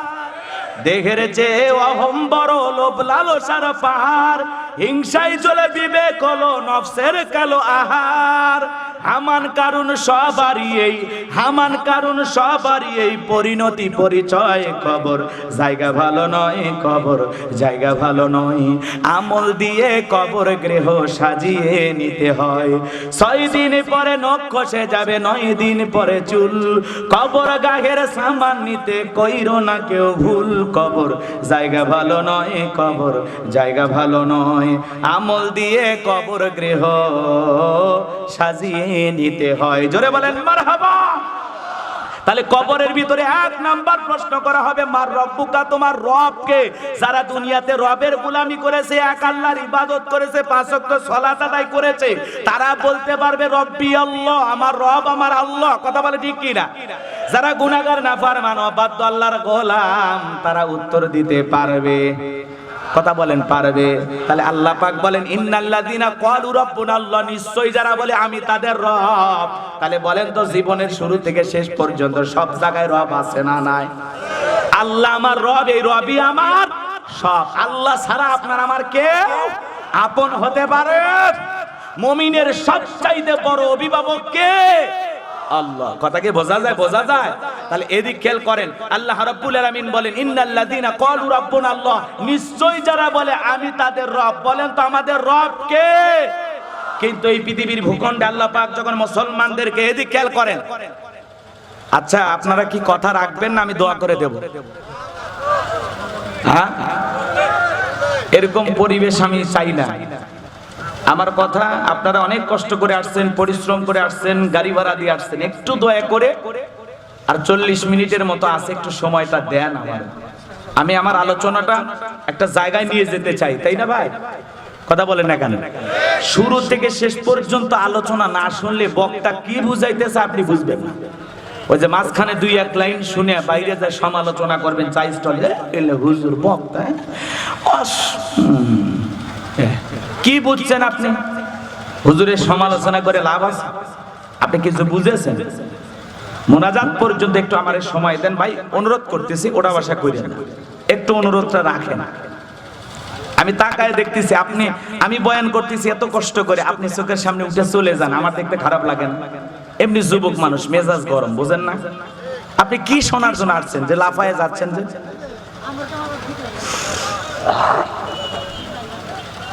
অনুরোধ করব ভাই, কাউকে উঠতে দেবেন না, বসেন, একটু বসেন। তাহলে এদিকে খেয়াল করেন, ইন্নাল্লাযীনা ক্বালু রাব্বুনা আল্লাহ, নিশ্চয়ই যারা বলে আমি তাদের রব। বলেন তো আমাদের রব কে? কিন্তু এই পৃথিবীর জমিনে আল্লাহ পাক যখন মানুষকে ক্ষমতা দেয়, এক শ্রেণীর মানুষ ক্ষমতা পাওয়ার পরে, রাজত্ব পাওয়ার পরে নিজেকে রব বলে দাবি করেছিল, আনা রাব্বুকুমুল আলা, আমি বড় প্রভু, আমি বড় খোদা। এরকম জালেম একজন পৃথিবীতে এসেছিল, নাম হলো ফেরাউন। বলেন তো কি নাম? এদিকে খেয়াল করেন, লম্বা হবে, লম্বা করবো না, সংক্ষিপ্ত করে বলবো, জায়গা মতো নিয়ে যাব, খালি একটু মনোযোগ দিয়ে শোনেন, একটু মনোযোগ দিয়ে শোনেন। এর বাল্যকালের নাম ছিল কাবুস। বলেন তো কি নাম? কাবুস।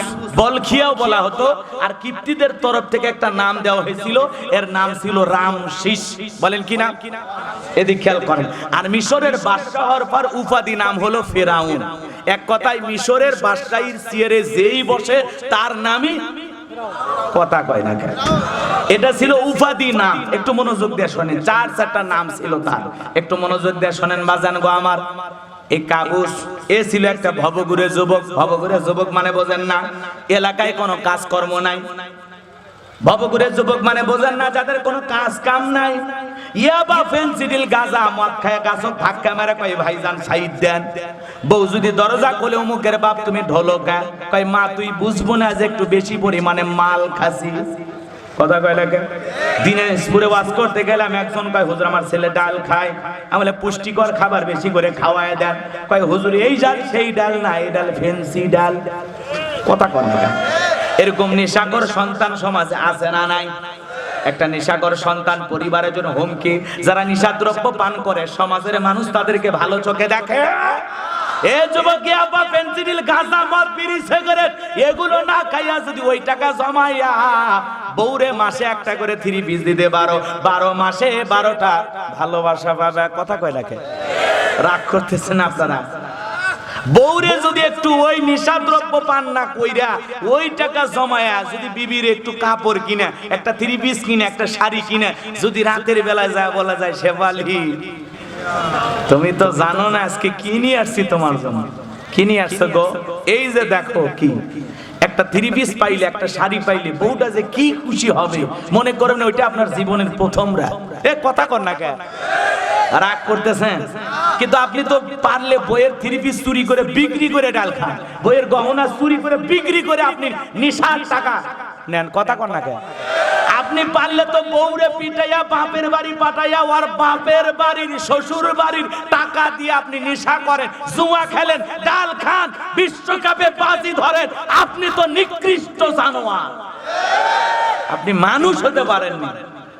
মানুষের বাচ্চা যারা, তারা এগুলো খায় নাকি? কথা কর না কেন? এই নিশাদ্রব্য পান করে মানুষ আর মানুষ থাকে না, পশু হয়ে যায়, হিংস্র হয়ে যায়। যার কারণে নিশাদ্রব্য পান করে বউরে হত্যা করে, সন্তানকে হত্যা করে, পিতামাতাকে আঘাত করে, নিশাদ্রব্য পান করে একটা মানুষ আর একটা মানুষকে মার্ডার করে। আপনি যদি স্বাভাবিক একটা মানুষ হয়ে থাকেন তাহলে আপনি কোনোদিন এই নিশাদ্রব্য পান করবেন না। এগুলো জায়েজ না হারাম? কথা বলেন না কেন? খাবেন খাবেন, হুজুর পাবেন কোথায়? এরকম ভাবতেছেন?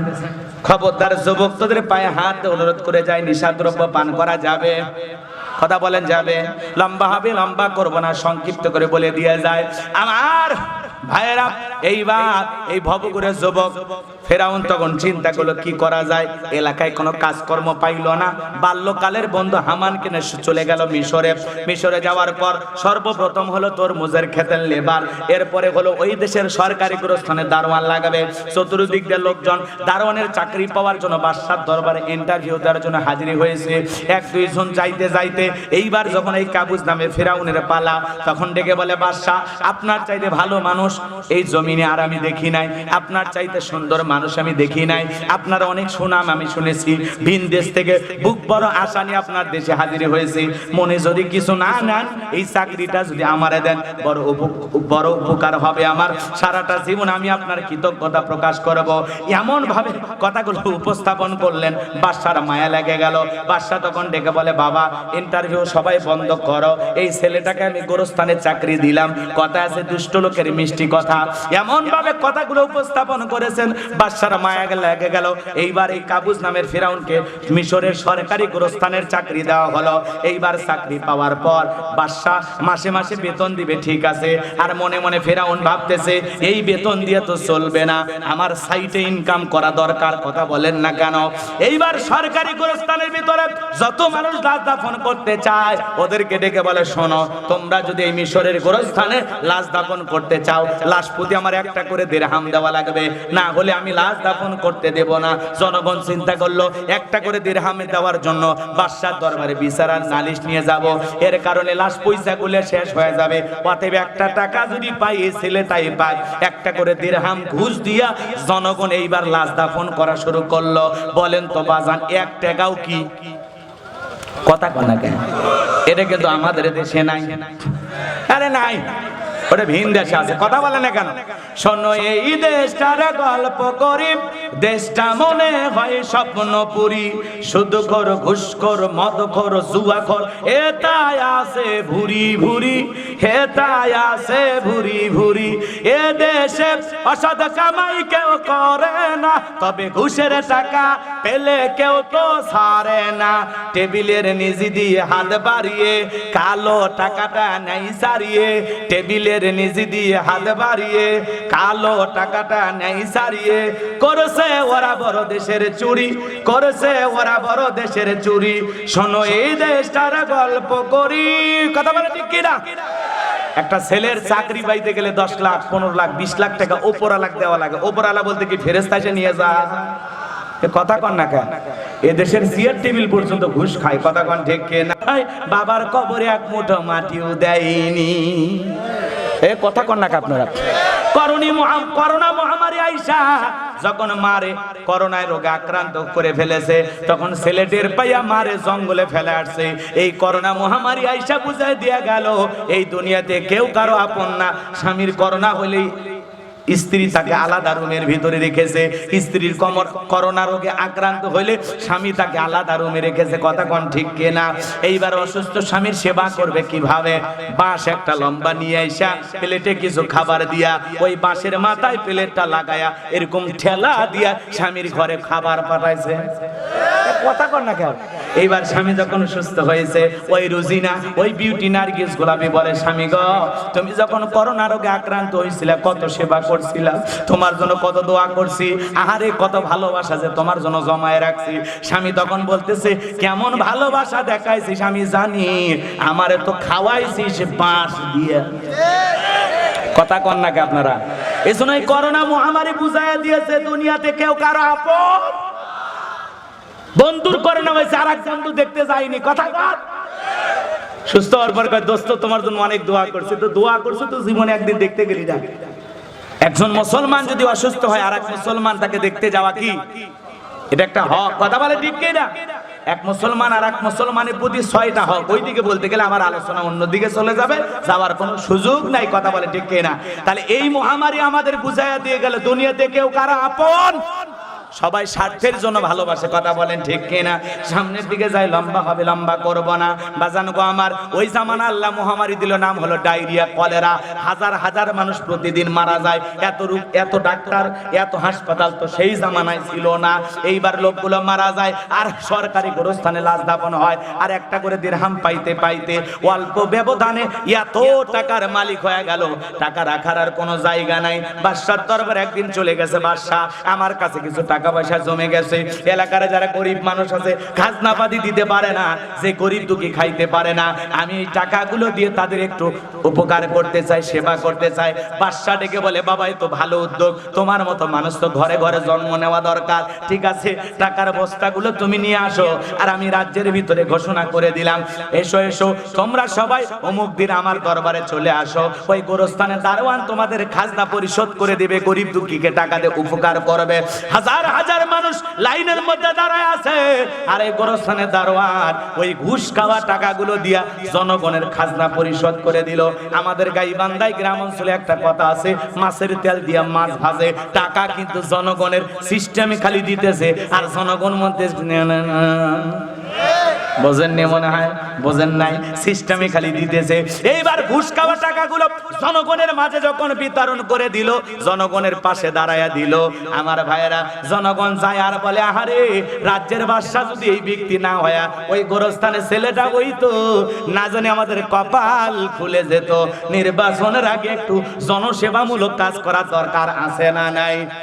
আমার এলাকায় একজন কাঁচা রাস্তায় ইট পাড়তেছে, মানুষজন বলে, বাবা ইট পাড়তেছো কেন, তুমি তো এখনো কোনো নেতা হও নাই। ছেলেটা বলতেছে, আপাতত কাঁচা রাস্তায় ইট পাড়া দিয়ে গেলাম, আপনাদের কথা মনে হলে রাতে আমার ঘুম আসে না, বৃষ্টি হওয়ার পর কাদা পানি হয়ে যায়, আপনাদের ছেলে মেয়ে স্কুলে যাইতে পারে না, আপনারা হাটে বাজারে যেতে পারেন না, আপনাদের দুঃখের কথা আমার আর সহ্য হয় না, আপাতত কাঁচা রাস্তায় ইট পাড়া দিয়ে গেলাম, আর ভবিষ্যতে আমার মার্কায় যদি সিল মেরে এলাকার নেতা বানাই দিতে পারেন, আমার 1 নাম্বার টার্গেট এই কাঁচা রাস্তা পাকা করে দেব। এই চাপা মাইরা একবার যদি জনগণের আবেগ নিয়ে, একবার যদি জনগণ ওই নেতাকে সিল মাইরা এলাকার নেতা বানায়া দেয়, নেতা নির্বাচনে পাশ করার পর এলাকায় থাকে না, ঢাকা শহরে বান্ধবী নিয়া ঘুমায়। কথা কয় না কে? রাগ করতেছেন? এজন্য মার্কা থাকে যে কয়দিন না, তার আনা গোনা সে কয়দিন। আর আমরাও কম খারাপ না, ওই 1.5 টাকার বিড়ি আর 3 টাকার চা খায়, কি স্লোগান, অমুক ভাইয়ের চরিত্র ফুলের মতো পবিত্র, নামাজ পড়ে 1 ওয়াক্ত, গাঁজা খায় 5 ওয়াক্ত, ঘুম চুরিতে পাকাপোক্ত, শয়তানের 1 নাম্বার ভক্ত, হুজুরদের জন্য খুবই শক্ত, সুষে খাই গরিবের রক্ত। কথা কন না কে আপনাকে? ওই নির্বাচনের সময় চা বিড়ি 5 সিগারেট খায়া আপনি আমি পাল্টে যাই, কথা কন। আমরা এমন দেশের জনগণ, হাফ কেজি জিলাপির কাছে আপনার আমার ইমানটা বিক্রি করে 500 টাকার নোটের কাছে 5 বছরের জন্য বিক্রি হয়ে যায়। এ কথা কন না কে? আমার এক নানি আছে, নির্বাচনের পরের দিন এলাকায় গেছি, বলতেছে, নানা রে দোয়া করিস কেন? কই জানিস না 1 রাতে 4200 টাকা কামায়। আমি বললাম, কেমনে নানি? কই জানিস না গতকালকে নির্বাচন হয়ে গেছে। আমি এত টাকা কেমনে পাইলি? কই জানিস না, বুঝিস না, নির্বাচনের আগের রাত মনে হয় আমার কাছে ওটা চাঁদের রাত। কেমনে? কই যত মার্কার লোক ঢুকছে, নানি ভোট আছে? বলে আছে, 500 রাইখা দে। যত মার্কার লোক ঢোকে, নানি ভোট আছে? হ্যাঁ আছে, 1000 রাইখা দাও। এরকম সকালবেলা পর্যন্ত আমি গইনা দেখি 4200 টাকা। যত মানুষ ঢুকছে কারো মন বেজার করি নাই, বয়স হয়ে গেছে, এই বয়স কি মানুষের মনে কষ্ট দেওয়া যায়? কথা কয় না? যেই দেশের জনগণ নির্বাচনের আগে নেতার কাছ থেকে হাত পেতে তার ভোটটা বিক্রি করে, বলেন তো বাজান, এমন জনগণ দিয়া কি দেশে ইসলাম কায়েম করা যাবে? কথা কন না? আর আপনি নির্বাচনের আগে রাত্রিতে নেতার কাছে 500-1000 টাকা দিয়া আপনার ভোটটা বিক্রি করে নেতা নির্বাচন করে বলতেছেন, ভাই আমাদের দিকে দেখবেন। নেতা বলতেছে, কেমনে দেখা লাগে দেখবো নি। কথা কয় না কে? এজন্য বাজান গো, আমার নেতাদের দোষ নাই, নেতাদের দোষ নাই, দোষ হলো জনগণের কাছে গোড়া ঠিক, মাথা ঠিক। জনগণ 1 নাম্বার নেতাও হবে 1 নাম্বার, জনগণ 2 নাম্বার নেতা হবে 6 নাম্বার। এজন্য আগে আপনাকে আমাকে সৎ হতে হবে, ভালো হতে হবে। কথা বলে ঠিক কি না? আপনি তেঁতুল গাছের নিচে হাত তুলে বলতেছেন, আল্লাহ রাজশাহীর ফজলি আম দে, রংপুরের হাড়িভাঙ্গা দে, আমরুপালি দে, ফজলি দে। আল্লাহ বলে, পাগল রে, চোখটা খুইলে দেখ কোন গাছের নিচে দোয়া করতেছিস। কথা কয় না কেন? তেঁতুল গাছের নিচে হাত তুলে যেমন আম চাইলে হবে না, নির্বাচনের আগে নেতার কাছ থেকে টাকা খাইয়া ভোট বিক্রি কইরা উমর ফারুকের মতো নেতা চাইলে হবে না। কথা বলে ঠিক কিনা? যে আল্লাহ আমার দেশের নেতাকে উমর ফারুকের মতো বানায়া দাও, আল্লাহ বলে উমর ফারুকের দেশে থাকার মতো জনগণ হতে পারছিস? আগে জনগণকে ভালো হওয়া লাগবে। কথা বলে ঠিক কিনা? বুকের যদি পাটা থাকে, কলিজা যদি বড় হয় তালুকদার বংশের মতো, হাত তুলে বলতে পারবেন হুজুর যতদিন বেঁচে থাকবে আজকের মাহফিল থেকে ওয়াদা দিলাম নির্বাচনের আগে এবং পরে কোন নেতার কাছ থেকে 1-2 টাকাও ঘুষ খাবো না। হাত তুলে বলেন তো পারবেন? লিল্লাহি তাকবীর। হাত নামান। অনেকে তুলতেছেন না, ওরা মনে হয় খায়, খাক, সমস্যা নেই। এদিক খেয়াল করেন, নেতাদের দোষ নাই। একটা নির্বাচন করতে গিয়ে, চেয়ারম্যান হইতে গিয়ে যদি 2-3 কোটি টাকা খরচ করা লাগে ভোটের জন্য, তাহলে ওই নেতা পাস করিয়া আগে তো ওই টাকা তোলা লাগবে না? তারপরে তো জনগণের উপকার করবে। এই জন্য রাস্তার বরাদ্দ হয় 5 কোটি টাকা, 3 কোটি টাকা এদিক সেদিক নেতারা ভাগাভাগি করে খাইয়া 2 কোটি টাকা দিয়ে কোনো মতে রাস্তা করে, ছাগল পেশাব করলেও রাস্তা ভেঙে যায়। এজন্য দোষ ওদের দিয়ে লাভ নাই, দোষ হলো আপনার আমার। কথা বলে ঠিক কি না? ভালো হতে রাজি আছি তো ইনশাআল্লাহ।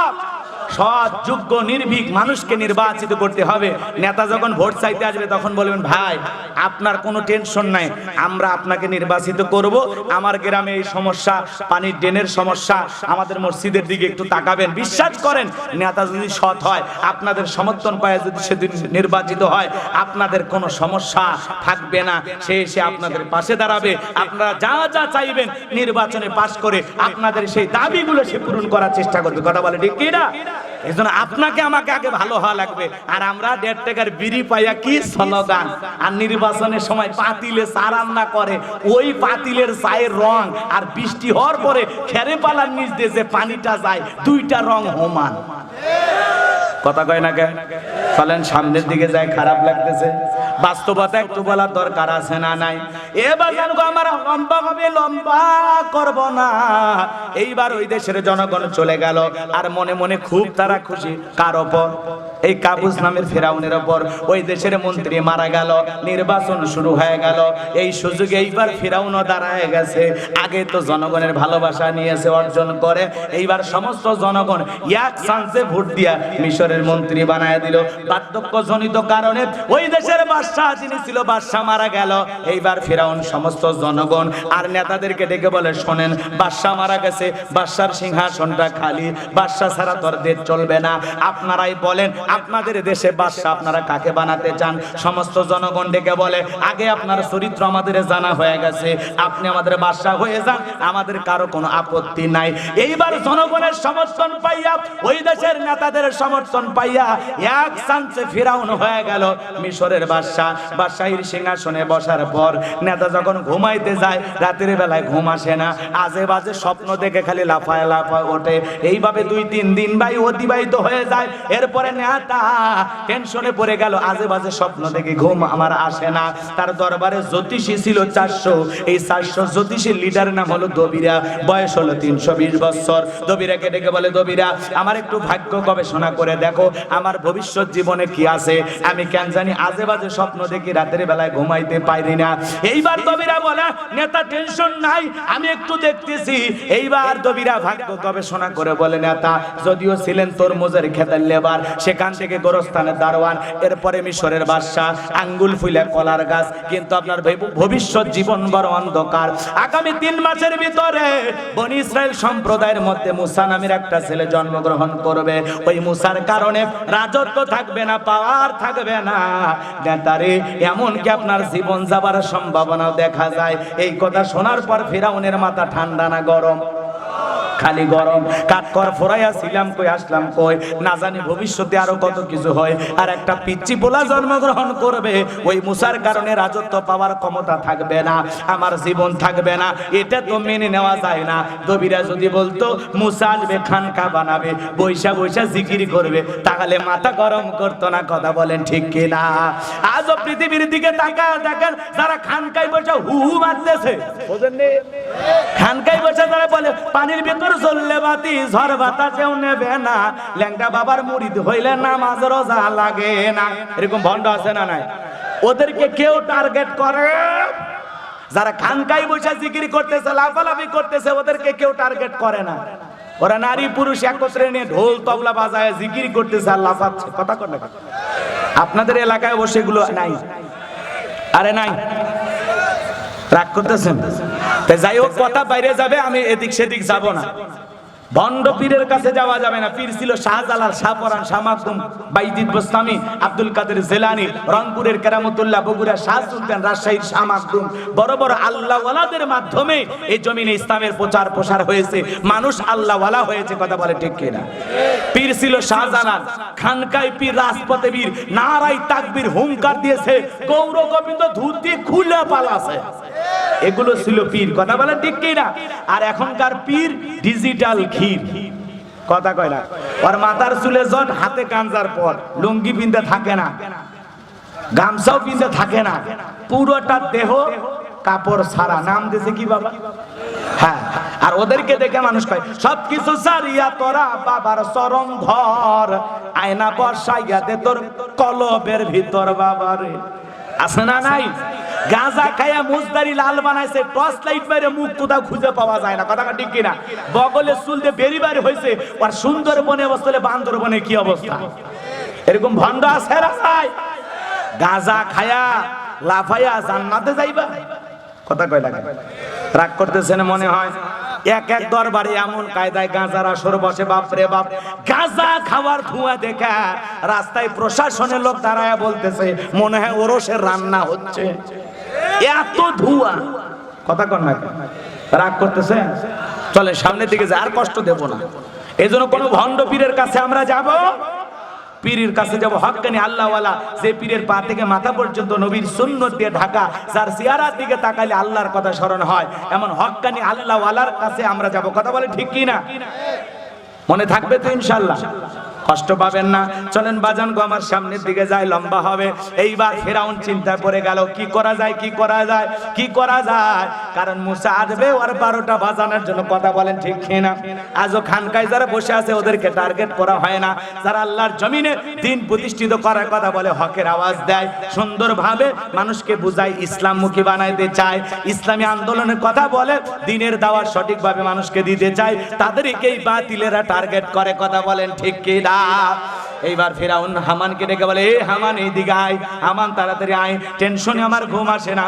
কি হয়েছে নেতা খুলে বলেন। ডেকে বলে, শোন, আগামী 3 মাসের ভিতরে মুসা নামের একটা ছেলে জন্মগ্রহণ করবে, ওর কারণে রাজত্ব পাওয়ার ক্ষমতা থাকবে না, এমনকি আমার জীবন যাওয়ার সম্ভাবনা দেখা যায়।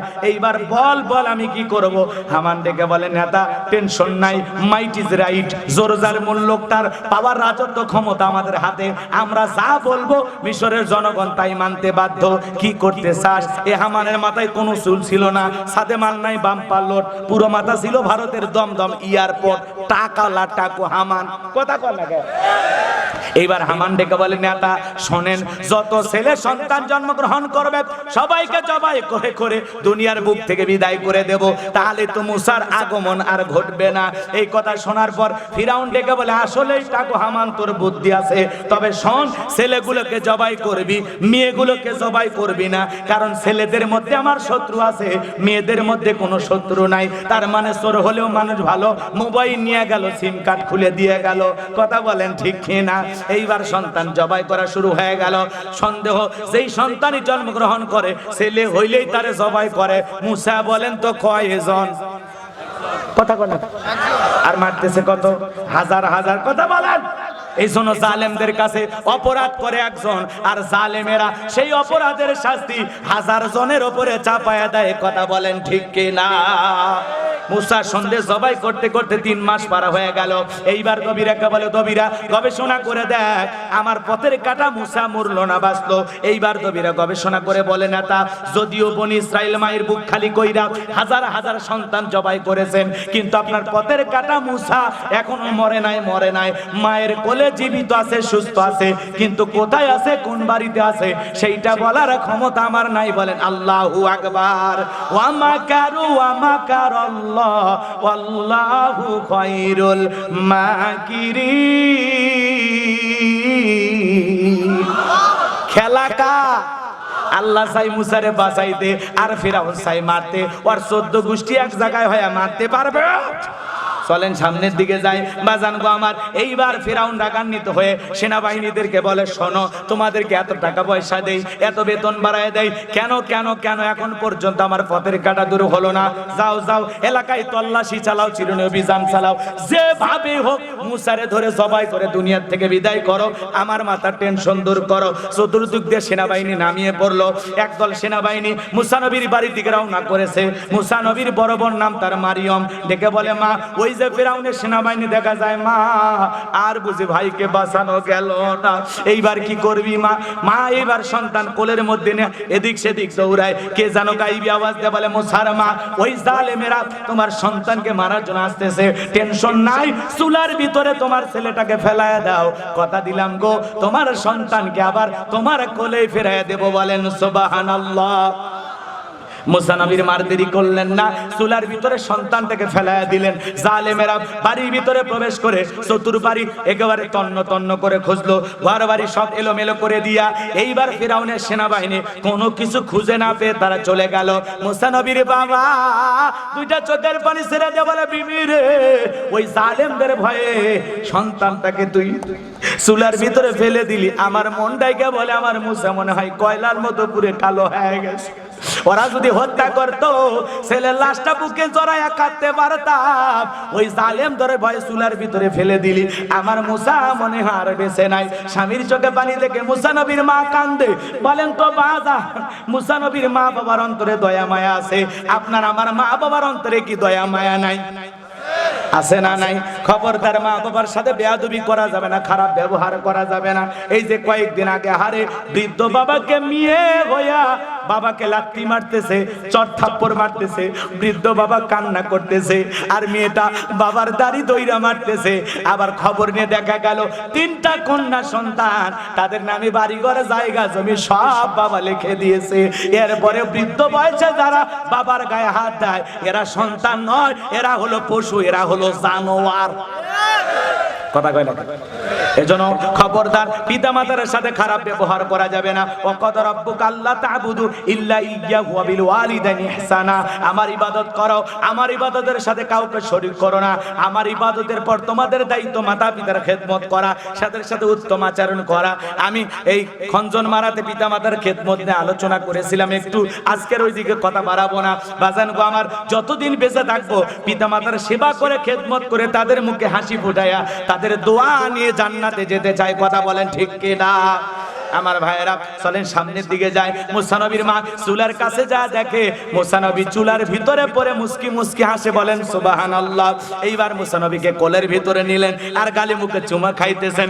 আবারও কে জানো গায়েবী আওয়াজ দেয়, বলে মুসার মা, আর কতদিন জালেমদের ভয়ে সন্তানকে লুকিয়ে রাখবা? সিন্ধুক একটা বানাইয়া দরিয়ার বুকে ভাসায়া দাও, কথা দিলাম গো, তোমার ছেলেকে তোমার বুকের দুধ খাওয়ায় লালন পালন করব। একটু সুবহানাল্লাহ জোরে হয় না? খারাপ লাগলে দোয়া করে দিই।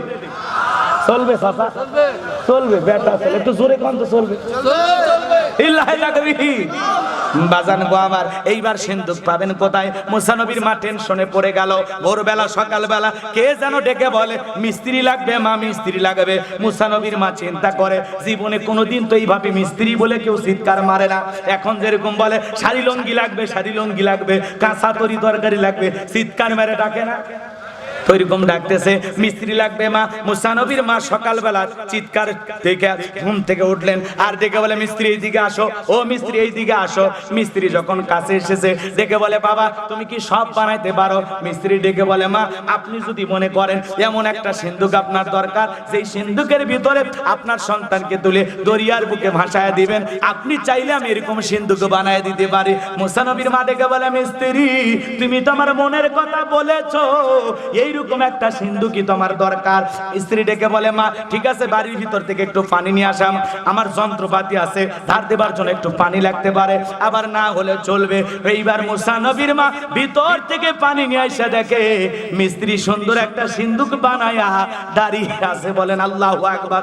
সিন্ধুকটা হাতের ভিতরে দিয়া এক পা দুপা করে মিস্ত্রি শুধু দৌড়াইতে লাগে। মুসা নবীর মা ডেকে বলে, মিস্ত্রি লোহার পয়সা কি নিবা না, কাঠের পয়সা কি নিবা না, তোমার পারিশ্রমিকের দাম কি নিবা না? মিস্ত্রি ডেকে বলে, মা যারা বিপদে পড়ে আমি তাদের উপকার করি, বিনিময়ে কোনো টাকা পয়সা গ্রহণ করি না। আল্লাহু আকবার। এইবার মুসা নবীর মা ডেকে বলে, মিস্ত্রি এই বিপদের দিনে এত বড় উপকার করলাম, লোহার পয়সা নিবা না, কাঠের পয়সাও নিবা না, পারিশ্রমিকের দামটাও নিবা না, অন্তত তোমার নামটা বলে যাও, মাঝে মাঝে তোমার কথা মনে হলে আমি আল্লাহর কাছে তোমার জন্য দোয়া করব। মিস্ত্রি ডেকে বলে, মা আমি দুনিয়ার কোনো সাধারণ মিস্ত্রি না, আমি আল্লাহর ফেরেশতা, আমার নাম হলো জিবরাইল।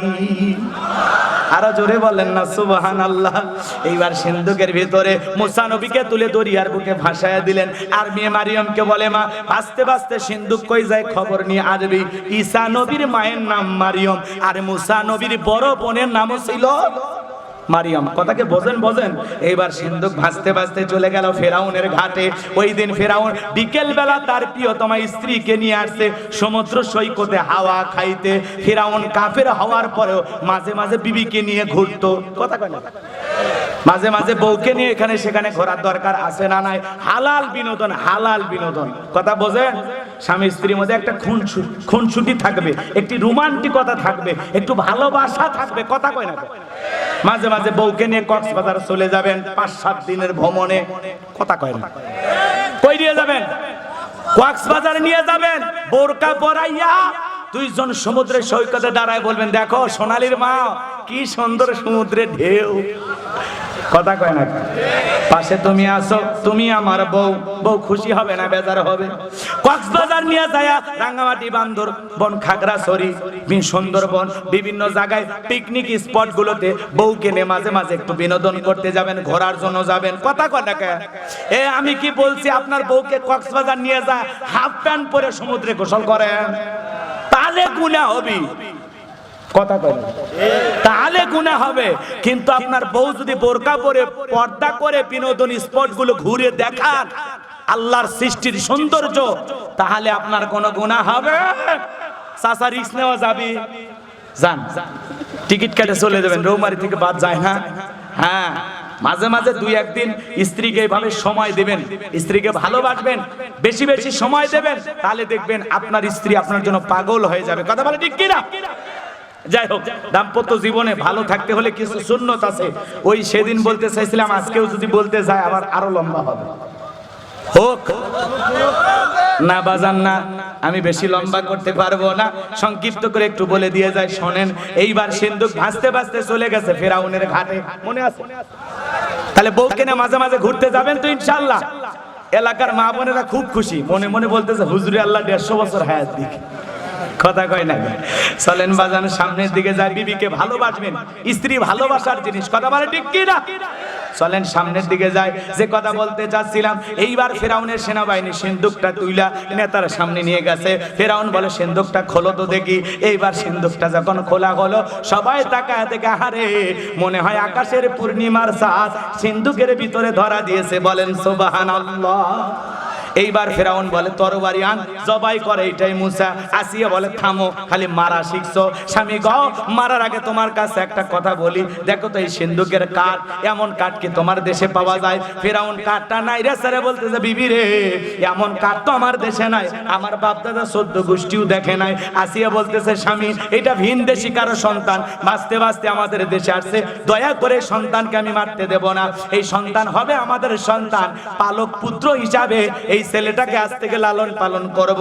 ফিরাউন চিন্তা করলো, এতগুলো ছেলে মারলাম, মুসা খুঁজে পাইলাম না, আর বিবি একটু বায়না করেছে ছেলেটাকে লালন পালন করবে, যা মারলাম না। কথা কয় না? অনেক কঠিন স্বামী মাঝে মাঝে বইয়ের কাছে কি হয়ে যায়, দুর্বল হয়ে যায়। কথা বলেন ঠিক কিনা? এইবার বলে, ঠিক আছে আসিয়া, এ ছেলে আমাদের ছেলে, একে পালক পুত্র হিসেবে লালন পালন করব। আসিয়া বলে, শুধু ছেলে দিলে চলবে না, রাজ্যের মধ্যে ঘোষণা করে দাও ফিরাউনের পালক পুত্র একটা ছেলে আছে, এই ছেলেকে যে দুধ পান করাবে মাসে মাসে তাকে বেতন দেওয়া লাগবে। ফিরাউন বলে, তাতে রাজি। হাজার হাজার মানুষ ঢোল নিয়ে চলে আসছে। বাজান গো আমার, ঢোল পিটানোর সাথে সাথে হাজার হাজার মহিলা লাইন লাইন দিয়েছে বেতন পাওয়ার আশায় মুসা নবীকে কোলে নাই, স্তন খুলে মুখ লাগায়া দেয়। আল্লাহর পয়গাম্বার মুসা নবী কোন মহিলার স্তনে দুধ পান করলেন না, বলুন না সুবহানাল্লাহ। সমস্ত নারীরা ব্যর্থ হয়ে চলে গেল। ওই যে মুসা নবীর বড় বোন নাম হলো মারিয়াম, মনে আছে না নাই? দেখে বলে, ও রানী আসিয়া, এমন একটা ধাত্রীর সন্তান আমার কাছে আছে যে কোনো সন্তান তার দুধ পান করতে পারে, আপনি অনুমতি দিলে সেই মহিলাকে আপনার দরবারে নিয়ে আসবো। রানী আসিয়া বলে, আমি রাজি। 2 জন লোক পাঠায়া দিলেন। মুসা নবীর মাকে ফেরাউনের দরবারে নিয়ে আসা হলো। এরপর মুসা নবীকে মা কোলের মধ্যে নিয়ে স্তন খুলে যখন মুখ লাগায়া দিয়েছে, মুসা নবী মায়ের স্তনে দুধ খাওয়া শুরু করছে। বলেন সুবহানাল্লাহ। কে দুধ পান করাইয়া সুবহানাল্লাহ বলেন। বাজান গো আমার, এইবার মুসা নবীর মা সন্তানকে দুধ পান করালেন। এইবার মুসা নবী চলাফেরার বয়সে উপনীত হয়ে গেছে। আসিয়া একদিন সন্তান মুসা নবীকে কোলের মধ্যে নিয়ে ফেরাউনের কাছে যায়, বলে, সন্তানটাকে একটু কোলে নাও, মানুষ দেখলে মনে করবে ছেলে তোমার না, ধরো একটু কোলে নাও। দেখবেন মাঝে মাঝে বউ যদি বিরক্ত হয়, রাগান্বিত হইয়া, সন্তান যখন বেশি কান্নাকাটি করে, ছাটা করে, জেদ করে, তখন রাগান্বিত হইয়া সন্তান কোলের মধ্যে দেয়ার বলে, বাপও যেমন খারাপ হইছেও একটা ট্যাবলেট। কথা কয় না কেন?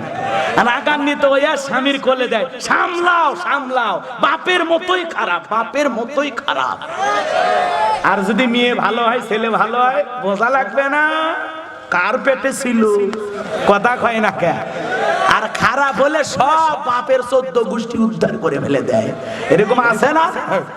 চলেন ওই দিকে যাওয়ার সুযোগ নাই, পারিবারিক জীবনে কিছু আলোচনা বলা দরকার, কিন্তু সুযোগ তো নাই। চলেন বাগান সামনের দিকে যায় আমার ভাইয়েরা।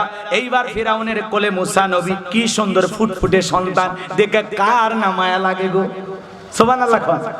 ফিরাউনের অন্তরে মায়া লেগে গেছে। কাফের হওয়ার পরেও চুমা খাওয়ার নিয়তে যখন গালের দিকে ঠোঁটটা বাড়াইছে, মুসা নবী কষি হাত দিয়া 5 মণ ওজনের এমন একটা থাপ্পড় লাগায়া দিয়েছে। থাপ্পড় খাইয়া ফিরাউন চিৎকার মেরে উঠছে। আশেপাশের লোকজন এসে বলে, নেতা এত জোরে চিৎকার মারলেন, ব্যাপারটা কি? ছেলে যে থাপ্পড় মারছে এ কথা জনগণকে বললে কি ইজ্জত থাকবে? তখন বলে, আমার বাড়ি, আমি চিৎকার মারছি, আমি কি তোদের ডাকছি? যা, দূর হয়ে যা আমার চোখের সামনে থেকে।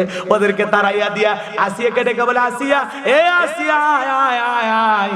আসিয়া বলে, কি হয়েছে? সারের মতো চিল্লাও কে? কই চিল্লাবো না, জানিস না রে আসিয়া, এই ছেলে আমার গালে থাপ্পড় মারছে, এর চোখে মুখে যে আগুন দেখছি, মুসা ছাড়া কেউ না, তোর বাড়িতে পথের শত্রুটা দূর করি। আসিয়া বলে, ঢং করা জায়গা পাও না, এই ছোট মানুষ কোনোদিন তোমার গালে থাপ্পড় মারতে পারে? ফেরাউন ডেকে বলে, বিবি রে, কেমনে তোরে বুঝাবো? থাপ্পড় তো তোর গালে মারে নাই, মারছে আমার গালে।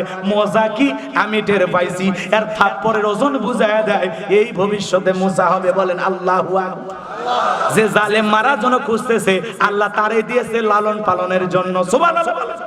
এই জায়গায় আরো ঘটনা আছে, আমি ঘটনা বলবো না, আর সংক্ষিপ্ত করে বলে দিয়ে যায়। মুসা নবীর বয়স হয়ে গেল 25 বছর। কয় বছর? 25 বছরের টকবকে যুবক মুসা নবী তাকায়া দেখে কিপ্তি আর বনি ইসরায়েলের মধ্যে লাগছে ঝগড়া মারামারি। মুসা আলাইহিস সালাম নিঃসম্প্রদায় বনি ইসরায়েল মানুষের পক্ষ নিয়ে বলে, এ এ ফিরাউনের লোক কিপ্তি, খুব গরম দেখাস, সব জায়গায় ফিরাউনের গরম দেখাস। কথা কয় না? কিছু দেখে না, ছোট খাটো পাতি নেতা, গরমই আলাদা। তুই আমাকে চিনিস? আমি অমুক নেতার আপন খালাতো বোন, তার মেয়ে ছোট জামাই। কি হাইব্রিড পরিচয়! কথায় কথা মানুষ কয়ে খায় ফেলে দে, তোর মাথা কাটে ফুটবল খেলাব, আমাকে চিনিস? কথা কয় না? আল্লাহ ওরে ফুটবল বানানোর আগে তোরে যে ফুটবল বানাবে, যখন তখন টাইম লাগবে। এত গরম দেখাবেন না। আল্লাহ যদি 3 বার বমি দেয় আর পিছনের দরজা একবার ঢিল করে দেয়, কুড়িগ্রাম সদর হাসপাতালে ভর্তি হয়ে থাকা লাগবে। স্ত্রী দেখতে গেছে সকালবেলা, সেলিমের বাপ, তোমার শরীরের কি অবস্থা? কয়, মা তুই দোয়া কর। বড় ছেলে দুপুর বেলা দেখতে গেছে, আব্বা শরীরের কি অবস্থা? কয়, ভাই তোমাকে চিনতে পারলাম না। তা আল্লাহ যদি পাতলা পায়খানার বমি দেয়, বউ বাচ্চা করছি না, টাইম দিবি না, অত গরম দেখাস না, সোজা হয়ে যা, ভাব নিস না, ভাব দিস না। কথা কন না কে? কত নেতা চলে গেল, ভাব নিস না, মানুষ হওয়ার চেষ্টা কর। কথা কন। অহংকার করে কোনো লাভ, ক্ষমতার জোর, যৌবনের জোর, এগুলো চিরকাল থাকে, একদিন বুড়ো হয়ে যাইবা। একদিন এই শক্তি থাকবে না, এই জোয়ানি থাকবে। কথা কয় না, খুব গরম। চলেন সামনের দিকে যাই। কষ্ট হচ্ছে বাজান? চলেন সামনের দিকে যাই। যে কথা বলতে চাচ্ছিলাম বাজান গো আমার, এইবার মুসা নবী কিপ্তিকে বলতেছে ফিরাউনের গরম দেখাস। এই কথা বলে মুসা আলাইহিস সালাম মারছে একটা ঘুষি বা থাপ্পড়। এক ঘুষি খায়া কিপ্তি দুনিয়ার থেকে ডিলেট। ইন্না লিল্লাহি ওয়া ইন্না ইলাইহি রাজিউন। মার্ডার হয়ে গেছে, জায়গাতে খালাস। কথা কয় না, শেষ হয়ে গেছে। চতুর্দিকে সংবাদ ছড়ে গেল মুসা এইবার মানুষ মারছে, ফিরাউনের দরবারে হয়ে গেল মার্ডার কেসের আসামি। এইবার আল্লাহ ডেকে বলে মুসা আর থাকা যাবে না মিশরে, মাদাইনের দিকে রওনা করো। আল্লাহ পাকের অর্ডার পাইয়া মুসা নবী মাদাইনের দিকে রওনা করলেন। ওখানে যায়া ওই যে পানি খাওয়ানোর ঘটনা অনেক বক্তা আপনাদেরকে ওয়াজ করে শোনাইছে, আমি আর ওই ঘটনা বলবো না। শুআয়ব আলাইহিস সালামের দুইটা মেয়ের সাথে পরিচয় হওয়ার পর তারা তাকে বাড়িতে নিয়ে গেলেন। আর যায় বলে আব্বা একটা নওজোয়ান যুবক পেয়েছি, দেহের ভিতরে অনেক শক্তি, ছেলেটা বড় লাজুক। আমরা দুইটা বোন কয়েকটা ঘন্টা তার সাথে কাটাইলাম, একবারের জন্য আমাদের চোখ তুলে চেহারাটাও দেখে নাই, এতই লাজুক ছেলে। বলেন সুবহানাল্লাহ। বাবা আপনি যদি অনুমতি দেন এই ছেলে আমাদের বাড়িতে থাকবে, তাকে আপনি একটা কাজ দেন, আমাদের কাজের লোক দরকার, আপনারও বয়স হয়ে গেছে। শুআয়ব আলাইহিস সালাম মেয়েরা যখন এরকম সুন্দর কথা বলেন, বলে ঠিক আছে। এইবার মুসা আলাইহিস সালামকে শুআয়ব আলাইহিস সালাম তার বাড়ির রাখাল হিসাবে ছাগল চরানোর দায়িত্ব দিলেন। এরপরে মুসা আলাইহিস সালামের ব্যবহার দেখে মুগ্ধ হইয়া আল্লাহর পয়গম্বর মুসা আলাইহিস সালামকে তার বড় মেয়ের সাথে বিবাহের ব্যবস্থা করে দিলেন। বলুন সুবহানাল্লাহ। এইবার শুআয়ব আলাইহিস সালামের জামাই হয়ে গেলেন, শ্বশুর বাড়িতে থাকলেন 8 থেকে 10 বছর। সুবহানাল্লাহ বলে। এলাকায় যদি কেউ ঘর জামাই থাকে বুঝবেন মুসা নবীর সুন্নত আমল করতেছে। কথা কয় না আমার ভাইয়েরা। এইবার আল্লাহ পাক অর্ডার দিলেন, ও নবী মুসা আর কতদিন শ্বশুর বাড়ি মধুর হারে, এইবার গাট্টি গুট্টি গোছাও, স্ত্রীকে সঙ্গে নাও, আবার মিশরের দিকে রওনা করো। আল্লাহ পাকের অর্ডার পাইয়া শুআয়ব আলাইহিস সালামের জামাই মুসা আলাইহিস সালাম শ্বশুরের দেওয়া লাঠি নিয়া বিবিকে সঙ্গে নিয়া, লম্বা ঘটনা লম্বা করব না, তাদের এই সফর নিয়ে অনেক ঘটনা আছে বাজান, বলতে গেলে রাত গভীর হয়ে যাবে, আমি আর ওই কথা বলবো না। আল্লাহর পয়গম্বর এইবার স্ত্রীকে সঙ্গে নিয়ে যখন তুর পর্বতে গেলেন, তুর পর্বতে যাওয়ার পর আল্লাহ রাব্বুল আলামিন তার পয়গম্বর মুসা আলাইহিস সালামকে নবুয়ত দান করলেন। বলুন সুবহানাল্লাহ। আমার আল্লাহ পাক নবুয়ত দান করার পর পয়গম্বরকে বলেন, ওয়া মা তিলকা বিয়ামিনিকা ইয়া মুসা। আল্লাহু আকবার। আমার আল্লাহ পাক ডেকে বলে, মুসা তোমার ডান হাতে ওইটা কি? আল্লাহর পয়গম্বর জবাব দিয়ে বলেন, ক্বালা হিয়া আসায়া আতাওয়াক্কাউ আলাইহা ওয়া আহুশু বিহা আলা গনামি ওয়া লিয়া ফিহা মাআরিবু উখরা। ভাই আর কয়েক মিনিট ওইটার না দোয়া করে দেব। আচ্ছা ফিরাউনকে না সুবাইয়া বাড়ি যাবে, কথা কন না কে? ঘটনা তো কেবল শুরু হয়েছে, মাঝখানে কেটে হলেও আমি তাড়াতাড়ি শেষ করতেছি। কথা কয় না কে? ফিরাউনের মতো জালেমকে সুবাইয়া তারপরে বাড়ি যাব। কথা কয় ঠিক কি না? একটু অপেক্ষা করে নড়াচড়া কইরেন না। হ্যাঁ কিছু কিছু যুবক বলতেছে হুজুর বাসে যাত্রা আসছে নাকি আজকে, ওখানেও যাচ্ছে কিছু যুবক। যাত্রা দেখে কি লোকে এই যে আপনারা বলেন ওগুলো মুসলমানেরা কোনোদিন দেখতে যাইতে পারে? কথা কন না কেন? আগেকার এমনও মুরব্বী ছিল যাত্রার প্যান্ডেলে ফজরের নামাজ পড়ছে, মানে ফজর পর্যন্ত যাত্রা দেখছে আর কি। আর মাহফিলে যদি রাত 12টা পার হয়ে যায় কয় হুজুর থামেন চলে যাই। মানে কোরআন ইসলাম শোনার জন্য আমাদের সময় থাকে না, সময় কম হয়ে যায়। কেউ কেউ আবার বক্তার চেহারা দেখতে আসে, কয় হুজুর ইউটিউবে অনেক দেখছি তো আজকে একটু সরাসরি দেখলাম। আপনার ওয়াজ তো আমার পকেটে, ওর মশানি আলাদা আছে না এরকম। যাই হোক আপনাদের ভালোবাসা দেখে আমি মুগ্ধ। এই রৌমারির মানুষকে আমার বড় ভালো লাগে। রৌমারিতে ওয়াজে আসলে মনে হয় আমি গাইবান্ধায় ওয়াজ করতেছি, আমার নিজের এলাকায়, মানে আমার প্রিয় মনে হয় এলাকার মানুষদেরকে। আলহামদুলিল্লাহ বলেন।